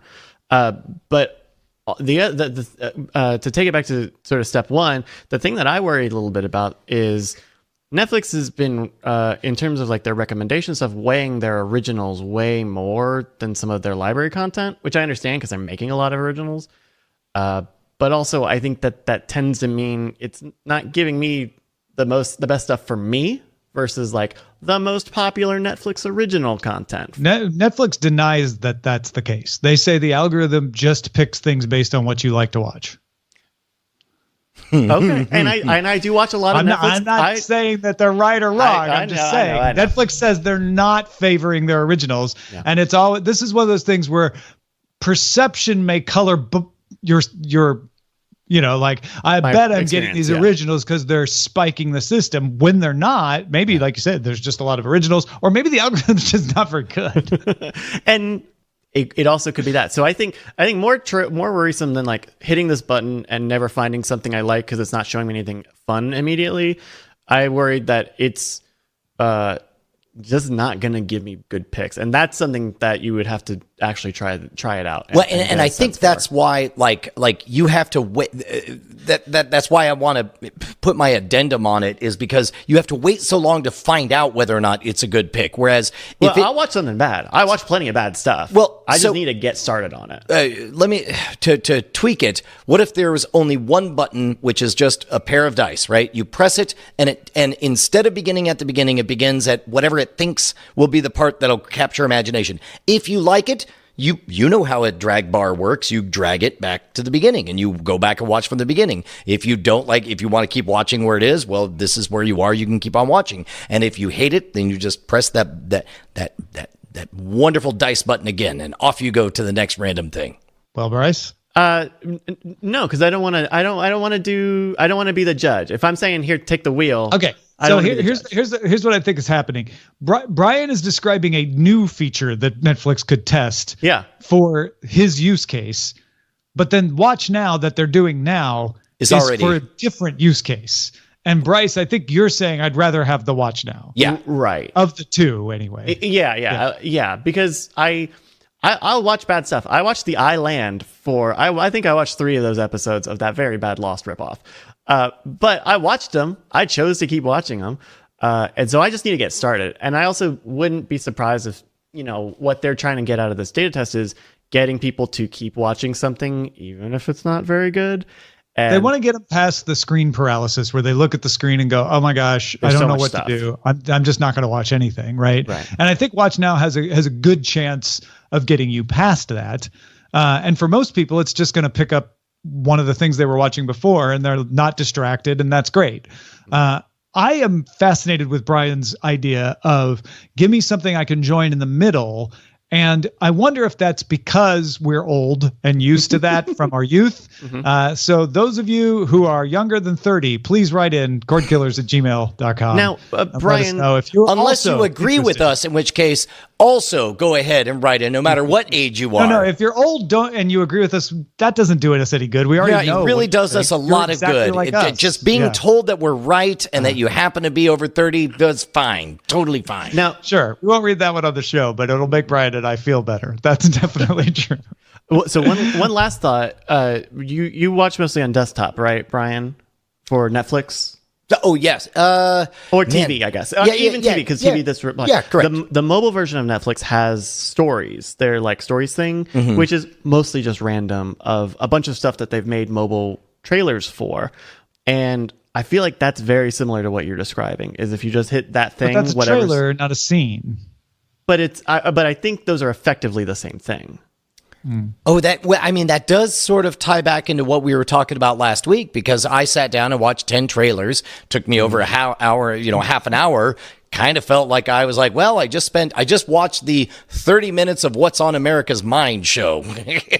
Here I am. Yeah. All right, folks. If you want to make sure that we do get your email and potentially read it on the show, you have to make sure there's a show. And the way to do that is $1.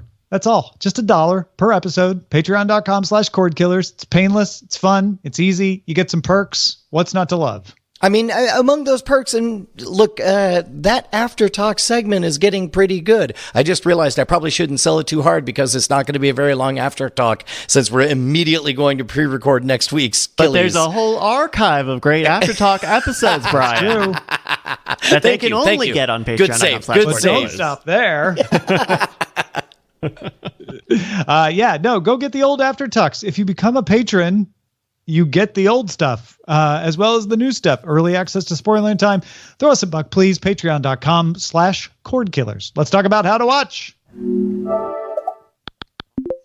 All right. Hulu is launching a new kind of advertisement. Now, this will be an exercise, I think, for most of us in trying to remember what it was like to only watch Hulu with ads, because if you pay for Hulu without ads, this is not going to affect you. But if you watch Hulu with ads, there's going to be a new ad on that level that uses some machine learning to try to tell when you're binge watching a show. It'll then play a contextually relevant ad that acknowledges that, hey, we know you're binging a show. And even when you reach the 3rd episode in a binge, you might get an ad announcing that the next episode will be ad-free. You know, Hulu does that sometimes. This would happen on the 3rd episode of binges, or maybe even give you a personalized offer to order something. Hulu states that about 50% of its ad-supported viewing hours are during a binge watch, and Kellogg's Cheez-Its, Maker's Mark Bourbon, and Georgia Pacific's Sparkle Paper Towels are the first launch partners for the new ads. I am this seems like such a baby step that I'm surprised we haven't already seen this. Because advertisers don't get to be subtle in this. Like, what can you do? If you knew, if you're an entrepreneur and you have an ad and you're like, yeah, but what would you say if you knew somebody was binging? You would, I don't know, be like, binge on my product and/or service. Like it's not a lot of fidelity to it. But it does sort of hint that we're entering the AB universe. We're already there when it comes to emails. Every time we send out an email through MailChimp, it asks, you can select, give an A title and a B title. It'll test both. Whichever one does better, that becomes the one that it does for everything else. They're getting ready on YouTube to do AB titles and thumbnails for videos, where you could do an A title, B title, C title, and it will release it to a small group of people, essentially test market it, and then whichever is the best of them that most people click on, that'll be what it releases. We just talked about the idea of algorithmic recommendations on Netflix, and I think this is kind of more in the same vein, because you now know something about the experience that people are watching. This might be too far of a sideways journey for us, Tom, and feel free to get us back on track. But now it has me wondering if you wouldn't do A, B, C, D, E, F edits of shows, figuring out who stops binging at which episode. And then if they binge, or if they go away, they get a different version of the content along with the different ads and all that stuff. Like, where does it end? Because we are entering the era where how you experience art determines what type of art you receive. And granted, we're talking at the most base level right now about advertisements, and advertisements are not art, but this is often where those innovations begin that end up determining how we experience everything else. Yeah, I mean, the thing that's new here is not that they can tell you watch 3 episodes in a row and they're giving you an ad that will bring the next one ad free. They could have done that years ago. They've done the, hey, if you watch this ad from the car company, you won't get any advertising interrupting you before. That part's not the new part. The new part here is the machine learning that says, this person generally sits down at 7 p.m. on Thursday and binges stuff. Now, they're watching the first episode of a new show, but we're pretty sure that means they're going to binge it because that's what they generally do. So the machine learning algorithm goes, aha, put the binge-worthy ads in there and they will resonate more. It's neither more nor less than that. So the innovative part here isn't telling you like, hey, we see you're binging, here's an ad. It's knowing when to put that in there.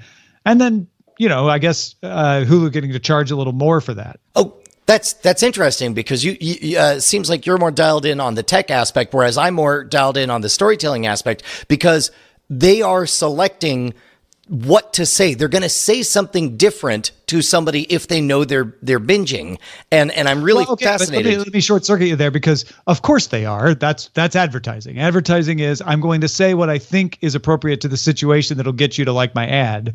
How does that differ when you're like, I know you're doing the first episode of a binge and I'm sending you this ad, versus, well, we can tell he did 6 episodes in a row, so put the binge ad out there?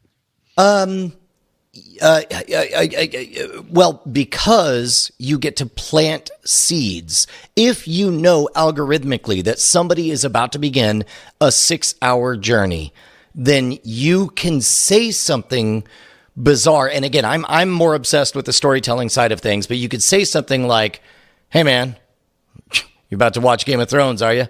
Listen up. 5 hours from now, you're really going to want to eat a pizza with this condiment on it. Don't ask me why. Just know I'll be back. And when you do, I'll just press this button and it'll be delivered. And then there's some element of the story or whatever that you can prime people, just like you're able to prime people to experience the story differently through things like trailers and presentation and all that stuff. You can go along that journey with them, which, in a bunch of advertising books, there's a lot of value to that. And then you enter the ethical dilemma of like, well, are you programming somebody to want a certain thing at a certain time? Or are you, as a good bro, being there along with them on the experience, knowing that, around this time you're going to want this object? And I wish I had more specifics to make this more concrete. Well, if you look at the examples, though, they're not doing what you're talking about. The examples in the TechCrunch article are basically stills that are just giving you a written message. It says, another episode, snack it to me, presented by Cheez-Its, right? These are, we're trying not to get in your way. We know what you're doing. You're binging. So we want you to think positively about us rather than trying to tell you a separate story. I mean, I'm 100% agreed. Of course, that is how it always begins, is very simply. But I guess I'm curious that it sounds like you're less interested than me in exploring on where this ends, because where this ends is that's the entire advertising industry, and there's all kinds of examples of that can spark where you're going with that, right? I'm trying to figure out what about this particular moment right now that we're talking about this week means for us. I mean, it's essentially nothing. I mean, it's a difference between, if you're sailing this way and then you tilt 2 degrees left, but it'll make a big difference on where we end up. I guess that's why I want to project way into the future of where this ends up. Well, I'm not sure this really changes that or not. I'm unclear on whether this is the significant moment, but I think for the people listening to Cord Killers right now, this will be something that it'll be interesting for them to have in their head that is coming, like, oh, you may get less interruptions. They may be less intrusive. And I think that's a positive for somebody who's trying to decide what kind of service they want to pick to watch their stuff right now. Oh, that's interesting. I hadn't. I guess this is because this is the perspective I always come at this stuff, which is what is the person who's going to be sitting at home using the thing going to think of this? Yeah. Yeah. I guess it would never even occur to me. Like, it's such a slight change in the current experience that it would never even occur to me to do it. I guess that's part of why I want to project into the future, because it seems like there would be a stair step of it starts with, hey, you're binging, that's cool. Next up, it's like a character saying like, oh my God, didn't you enjoy that thing? Get ready for the next thing. I'll get out of your way. Go, keep going. Also buy Cheez-Its. And then eventually it becomes story shaping or whatever. Mm-hmm. Yeah, the story shaping thing is a really interesting thing to wrap your head around, because, again, good advertising doesn't make you turn it off. When people are like, I hate ads, it's like, you're seeing properly targeted ads then, because ads that are properly targeted are usually, not always, but usually things you're like, oh, that's interesting. I'm glad I know about that now, right? Right. Yeah. All right, let's talk about what to watch in Under Surveillance. Not like this, it's all about location. Under Surveillance. Warner Brothers Studios announced the 4th movie in the Matrix series will arrive in theaters May 21st, 2021. Warner Brothers also announced the Flash movie starring Ezra Miller will arrive the year after that, July 1st, 2022. The Leonardo DiCaprio produced Akira series based on the manga has been shelved for the moment. Keen-eyed listeners will notice that The Matrix is getting the slot on the schedule that Akira used to have, May 21st, 2021. Also interesting about May 21st, 2021 is Lionsgate is putting out John Wick Chapter 4 on that day. So, hey, Keanu Reeves double feature. That doesn't seem like a good thing. That seems like the move a rude neighbor would make. Like, right? No, totally. This is like, hey, so we've got John Wick May 21st, and then Warner Brothers comes along and goes, oh, do you? We're going to put The Matrix out on that same day. If they're going to compete, that's what you would compete with 2 movies of equal like love and value. Yep. A 4th John Wick and a 4th Matrix. The question is, will Lionsgate stick with this date? I have to think that probably, right? Unless they bump it up. Well, here's the good news is they have a long enough runway that they can wait to see how far in the Mexican standoff they get before they have to say, oh, wait, no, Matrix fever is at an all-time high. The buzz we're hearing behind the scenes is that this is going to be super great. Yeah, let's go ahead and blink because this is the 3rd movie in a franchise, where we tend to do the same thing every time. Or likewise, they were like, oh, stuff we're hearing, not so great. I think we're going to be the ones who are going to refuse to blink on this one. Yeah, I kind of feel it'll end up with Wick moving, but I think you're right, Brian, that it won't happen right away. They'll kind of wait it out to see if there starts to be negative buzz about the Matrix. Then they might try to hold fast. Matrix might end up moving. Maybe Matrix runs into production problems and has to move because it's going to be delayed in the edit. I mean, those things happen too. So who knows? Yep. I think we need a new word for renewed in the streaming area. I always see these stories about renewals, and to me, renewed for a show implies that the series did well, and because of that, it's coming back. That's traditionally in broadcast television and even cable television how it's been used. But streaming services often greenlight additional seasons for reasons that have nothing to do with performance. It's budgeting and scheduling, and they're like, well, we can definitely budget season 1 now and give us a couple of months, and then we can budget out season 2 and greenlight that one. So Picard, which CBS has approved for a 10-episode second season, has been renewed even before it aired, because it doesn't air on CBS All Access until January 23rd. Anyway, it was a long soliloquy about the word renewal, but the point of this story is, hey, Picard's going to get a second season. Which is great. I'm very thrilled, even before seeing the first season. But also, what's funny is my first instinct was to say, well, what about Revived? But Revived implies that it was dead or asleep. Yeah. Like Reawakened wouldn't make sense because it never went to sleep. It hasn't even come out yet. Extended tends to sound like what you... Like it was originally only supposed to be this long, but now it's going to be longer. Well, yeah. Which, by the way, when things are extended, that usually implies longer than you would like. You know, like true. That too. Right. I like saying such and such has approved a second season, because I feel like that's what's really going on. Is not so much like, should we do a second season, but they're like, yeah, we're probably going to want to do 3 to 5 of these. We'll approve season 1 right now, and then give us a little bit of time, and then we'll be able to approve season 2. I don't know what's a better word than renewed right now. And in fact, cordkillers@gmail.com. Send in your better version of the word renewed. HBO Max has ordered work on an adaptation of Neil Stephenson's novel Snow Crash.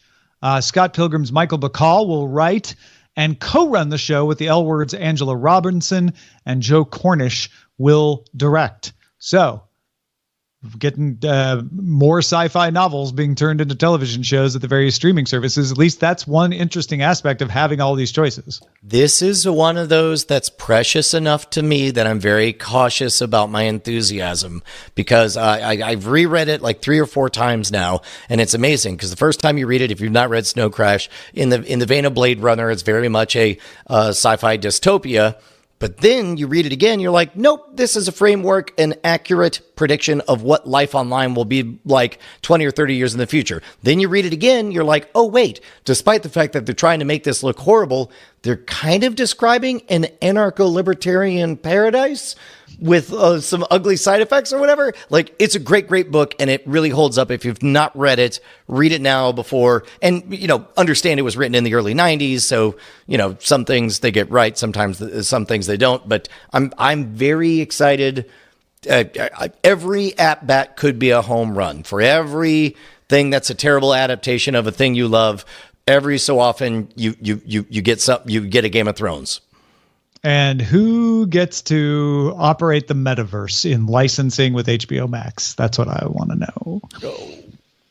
Oh, Apple no. TV Plus. Oh, wait, no, hold on. It just happened, Tom. The thing that I feared happened just happened. They're blurring the lines. I only heard the words HBO. I didn't hear the words Max. And I gave it an unfair upgrade in quality, forgetting that it's WB Prime that this is on. What if you're giving it an unfair downgrade because it's on Max? I mean, did you not like Scott Pilgrim? I'm going to stop talking. I'm going to stop talking. I bet it'll look great next to reruns of Friends. Oh I think it'll be great. Well, no, hold on. Now, if you're going to say that, then you have to downgrade every Netflix show, do you? Well, I don't know. All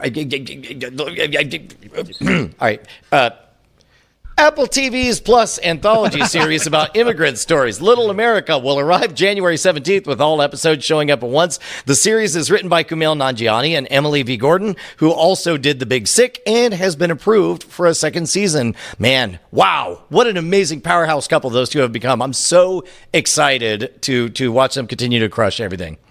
Yeah, so this is going to be a fictionalized telling of real stories, I think. I don't know how much based on a true story it is, but it's actors doing it. It's not a documentary series, and it looks like it'll have some great cast members and great stories. So again, Apple TV, I think it's an interesting strategy for them to just hammer you with a big thing once a month, not filling up the back catalog right away. Just here we go. You know, we launched with 5, and then we brought Servant, and then we brought this, and then we brought this. So yeah, I'll see how that does for them. I almost didn't put this in here, but Paul McCartney is collaborating with Netflix on an animated feature called High in the Clouds, which I think, because it's Paul McCartney and 60s drug culture, I'm like, okay, what's that about?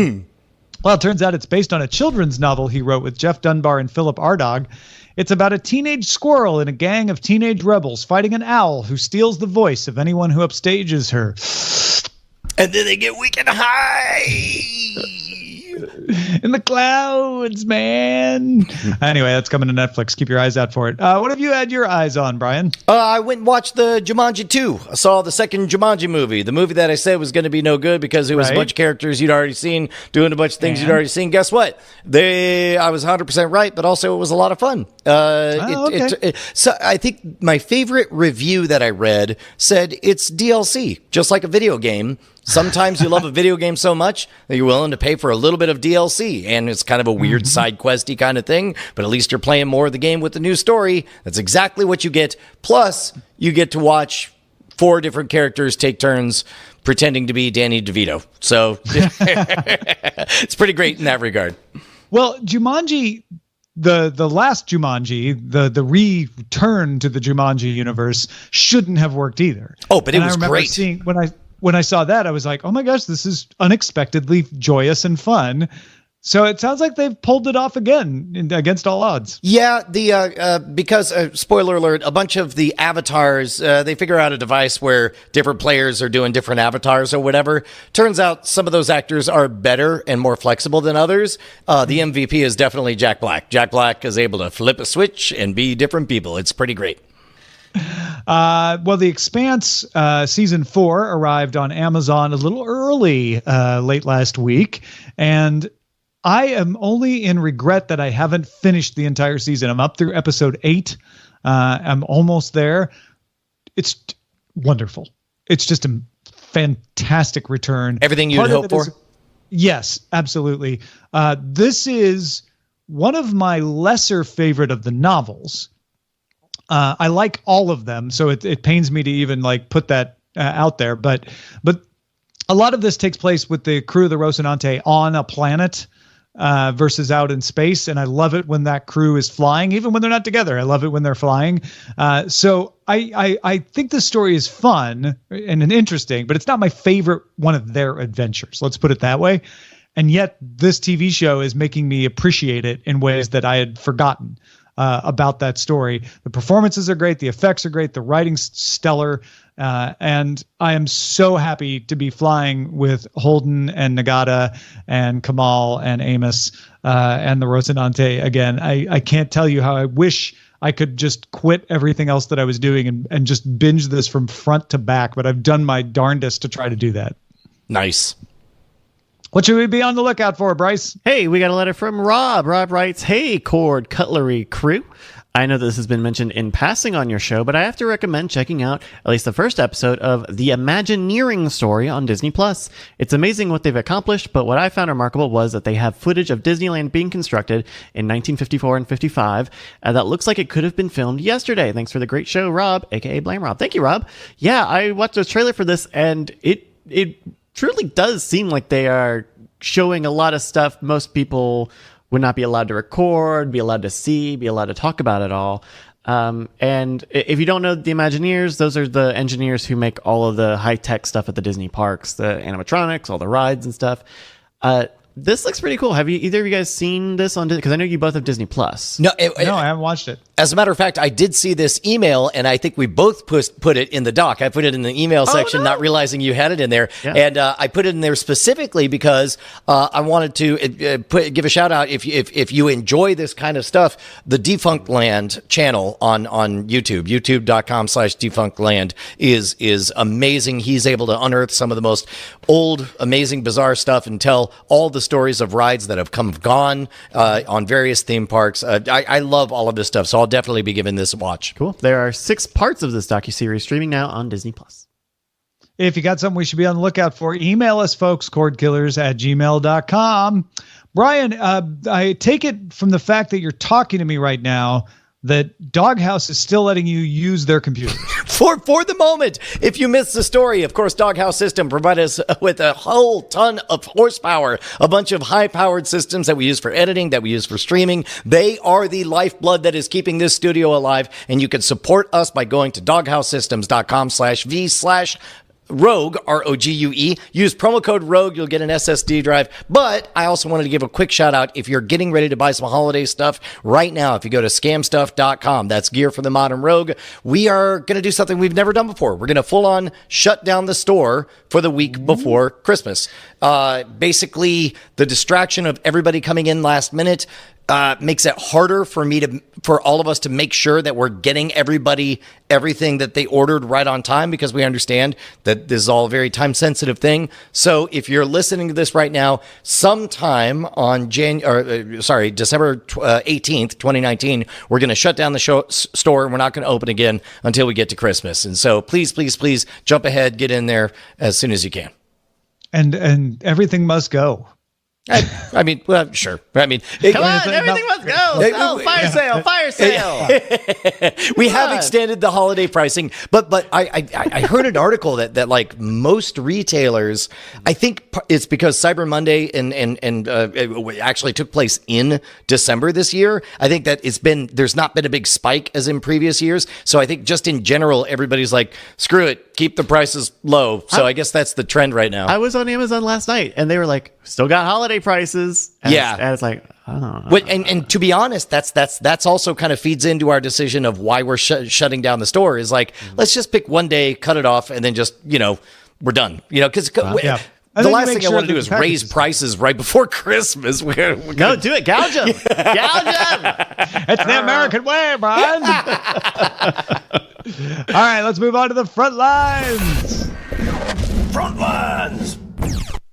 CEO of Warner Media, John Stankey, told a conference in New York last week that Disney Plus is a great product, but he says it's not that deep. HBO Max, on the other hand, will focus on, quote, keeping all members of the family engaged. Stankey continued to say, we're making sure that there's a good, stable offering for the late teens and 20-something. Stankey said he's talking with cable operators about bundling HBO Max with broadband offerings. I don't know that, for me personally, anything could have landed worse than that, because for the first time in the lifetime of my children, we have appointment viewing every Friday night to watch The Mandalorian. In my lifetime, we have never gathered together once a week to watch a television show for the entire family that all of us have loved. Of all the places to try to stab at Disney Plus, I don't know that they could have picked a worse one. The reason he's doing this is there are people out there saying, I was excited about Disney Plus, but other than The Mandalorian, I really haven't watched much because it seems to be for families. And what you're saying is, I'm a family, so it's working for us. Fair enough. But, I mean, it lands with everybody in the family, and most of the people that I talk to who love the show don't necessarily have kids. But Netflix says The Irishman was watched by 26.4 million households in its first 7 days on the streaming service. Bird Box got 45 million views on its first weeks. Ted Sarandos said the company anticipates 40 million in the first 28 days. A watch means at least 70% of the movie was viewed. That's 2.5 hours or so for The Irishman, which is saying something. Nielsen estimates 18% of day one viewers finished the movie. It's really weird to hear these kind of metrics, which makes sense in a YouTube world. I mean, if you get 80% of your video viewed, congrats, you're beating the average, right? It's weird to hear that about feature films, because feature films, I assume very few people buy a ticket, go to the theater, sit down, get their popcorn, and then leave 70% of the way into the movie. But it was a meme. It was a viral meme of like, watch The Irishman in these 4 segments because it will work as a mini series that like a Bird Box didn't do. Right? No one. Yeah, I mean, the 70% thing is just the way Netflix says. When we say views, we don't mean they started it. We mean they got at least most of the way through it. The news here is it got 26.4 million households in the first week.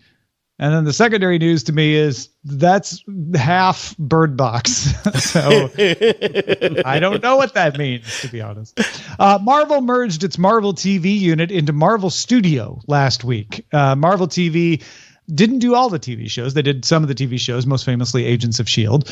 Marvel TV's SVP of current programming and production, Kareem Zeik, and some but not all of his team, there were some layoffs, will join the Marvel Studios group to continue to oversee the current TV shows in production, though that team will not continue to get TV shows. So the 4 animated series and the live-action Hellstrom coming to Hulu will still come to Hulu, and Agents of S.H.I.E.L.D. will still have its last season on ABC.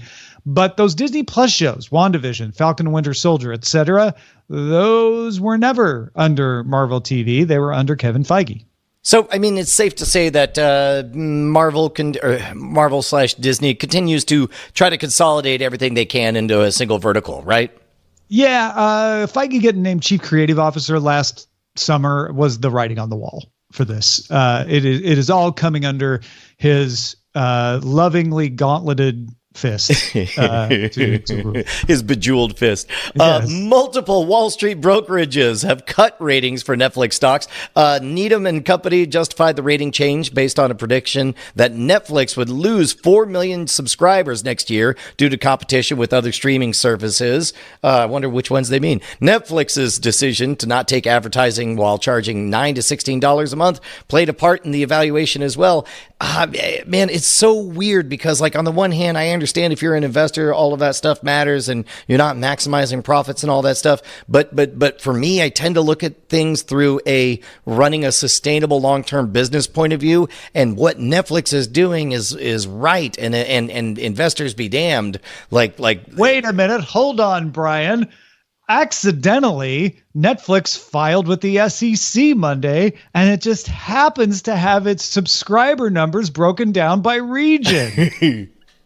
What a coincidence that this happened the same day. Revenue for Netflix in Asia Pacific has grown 153% over the past 2 years with a total of 14.49 million subscribers. It's their fastest growing market. Europe and the Middle East revenue rose 105% over 2 years with Q3 subscribers at 47.4 million. Latin American revenue rose 71% with 29.4 million subs. And of course, the big market, US and Canada, rose 57%, the slowest growing market over the past 2 years, but with the most subscribers, 67.1 million subs. Interestingly, average revenue per user is the highest in the US and Canada, where it's been established the longest, at $13.08 a person. EMEA, the European Middle East market, is $10.40, Asia Pacific $9.29, and Latin America $8.63. I do think that's a really interesting idea that you would price something not based on what is necessarily profitable for that region, but what will seduce the maximum number of people. Because at this point, I would say Netflix is fairly not only entrenched in the buying habits of most Americans, but into the American psyche in general. And so if that's your play to do the exact same thing, then yeah, maybe take a loss in various regions as you provide high quality targeted content to each of them. Yeah, I mean, remember, prices. I'm saying this to others, not to you, Brian. Price isn't just based on the cost of your good, right? Your price is also quite a bit based on what you can sell it for. And in India, you can sell it for a lot less than you can sell it in the United States. Just a fact. Yeah, and also who you're competing with and so on. Right. Google released Android 10 for Android TV, which mostly has security and performance improvements. At the same time, Google released the ADT3 HDMI 2.1 dongle for developers. It's a full Android TV platform with a quad-core ARM Cortex A53 CPU, 2 gigabytes of DDR3 memory, outputting 4K HDR at 60 frames per second. The device might be used in white-label devices for TV services or provide a platform for a new Google-named Android TV device in 2020. Forgive me, it's been a bit since I've been on a tech network, but white label means for OEM, unlabeled. You could slap, anyone could sell it. White label means we aren't putting our own brand on it. We're making it for someone else to put their brand on it. Right. Got it. Basically. Those of you who've been dying for a really good Android TV device, there is hope yet. Let's get to dispatches from the front.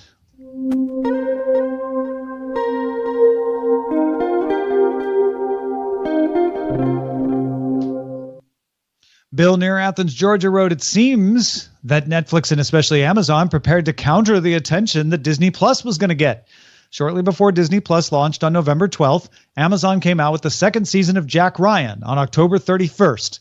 Since the Disney Plus launch, Amazon has released the fourth and final season of Man in the High Castle on November 15th, the third season of Marvelous Mrs. Maisel, December 6th, the fourth season, Amazon Prime, First of the Expanse, December 13th, and the movie The Report, starring Adam Driver. As someone who was anticipating these shows for a while, it felt as if Amazon held back at least some of these shows so that they could release them after Disney Plus came out. Netflix's answer to Disney Plus seems to be movies and commercials. The Irishman, Two Popes, Marriage Story, and other movies are featured in Netflix's latest commercial. I think I've seen this commercial more than any other Netflix commercial since the ones that advertise you could use your Nintendo Wii to watch Netflix. This is such an interesting idea that I hadn't considered, that maybe there's a tactical advantage to not playing to win, but instead playing to spoil. So in this case, let's say without any spoken agreement between Netflix and Amazon, even though they know that that release schedule will have them up against a very popular new service, and it's going to be harder for them to get eyeballs on this top quality programming that they all spent a very lot of money to do, but they know that if they both do it, they know that they can act as a spoiler to reduce the attention buzz. And keep in mind, part of this is fueled in my mind because there's no time of the year in the retail space where it's harder to grab everybody's attention than, you know, during the holiday season. It almost, I think there might be something to this where it's like the goal is let's make it so noisy that we reduce just by 10%, 20%, 30% the amount of press and talk and attention and eyeballs that Disney Plus is able to get. Sure. You don't think so? You think? Not at all. Oh, really? No, I'm sorry, Bill, near Athens, Georgia. It's not a bad thought. You're certainly looking and seeing a bunch of things you like and wondering like, wait, why are these all coming out at the same time? And the fact is, look at last year when there was no Disney Plus, you'll see a similar clustering. Certainly Disney Plus coming out and knowing it was coming out November 12th affected release schedules and affected marketing. I'm definitely not trying to say that. But all of this wasn't just because of Disney Plus. You're going to want to put these things out at a time when you think people are going to have the chance to watch them. You're going to want to put them out away from things that people might watch instead of them. So that's why the movie schedule was such a big deal for having John Wick and The Matrix, right? You don't want things on at the same time. So really, the November 12th launch of Disney Plus was just another date to consider. Well, we don't want to launch anything on that date because we know Disney Plus is going to get the news cycle. So let's make sure to get Jack Ryan out a couple of weeks ahead of time. That'll give it space. Let's make sure that we get Man in the High Castle shortly after because that audience is pretty dedicated. We obviously wouldn't launch it on the 12th, but close. It's okay to have that one close. I just don't think it's as causative as Bill might.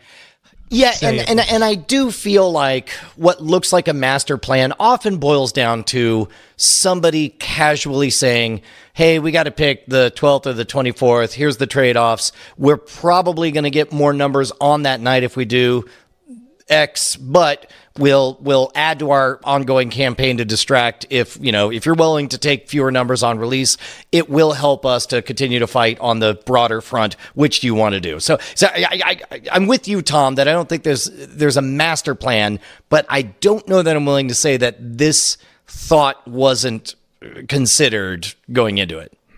Yeah, no, I think you're right. I think you're right about that. So there you go, Bill. You're right. Partly. But also you're wrong. All right. Next week we are hosting The Killies, our year-end Best of TVs and Movies special episode. We've each got 10 or so great things we saw in 2019 and The Abandonee, the one thing that we didn't watch anymore in 2019. So look for that in the public feeds December 23rd. Our website is cordkillers.com. Our email address is cordkillers@gmail.com. We're live on twitch.tv/nightattack. Also diamondclub.tv. Be back with a new episode of Cord Killers January 6th with me from CES. Happy New Year, everybody. Love you guys. Hey guys, Brian and Tom here, and it's just the same old message at the end of the credits, just like always. That's right, Brian. Nothing new here except your name showing up. Oh my gosh, because I've you got a just name. Supported us on Patreon. Yeah, all those $5 donors. Look at that. That's your name in pixels. We're gonna make you famous, kid. Put your There's name in some pixels on classic the internet. names in there, but some of you are new. Some of you aren't there. It's sad. What can they do, Brian? I mean, they could go to patreon.com/Cord Killers and pledge $5 an episode and be one of these amazing people, like this one. Amazing. Oh, look at that name right there. Diamond Club hopes you have enjoyed this program.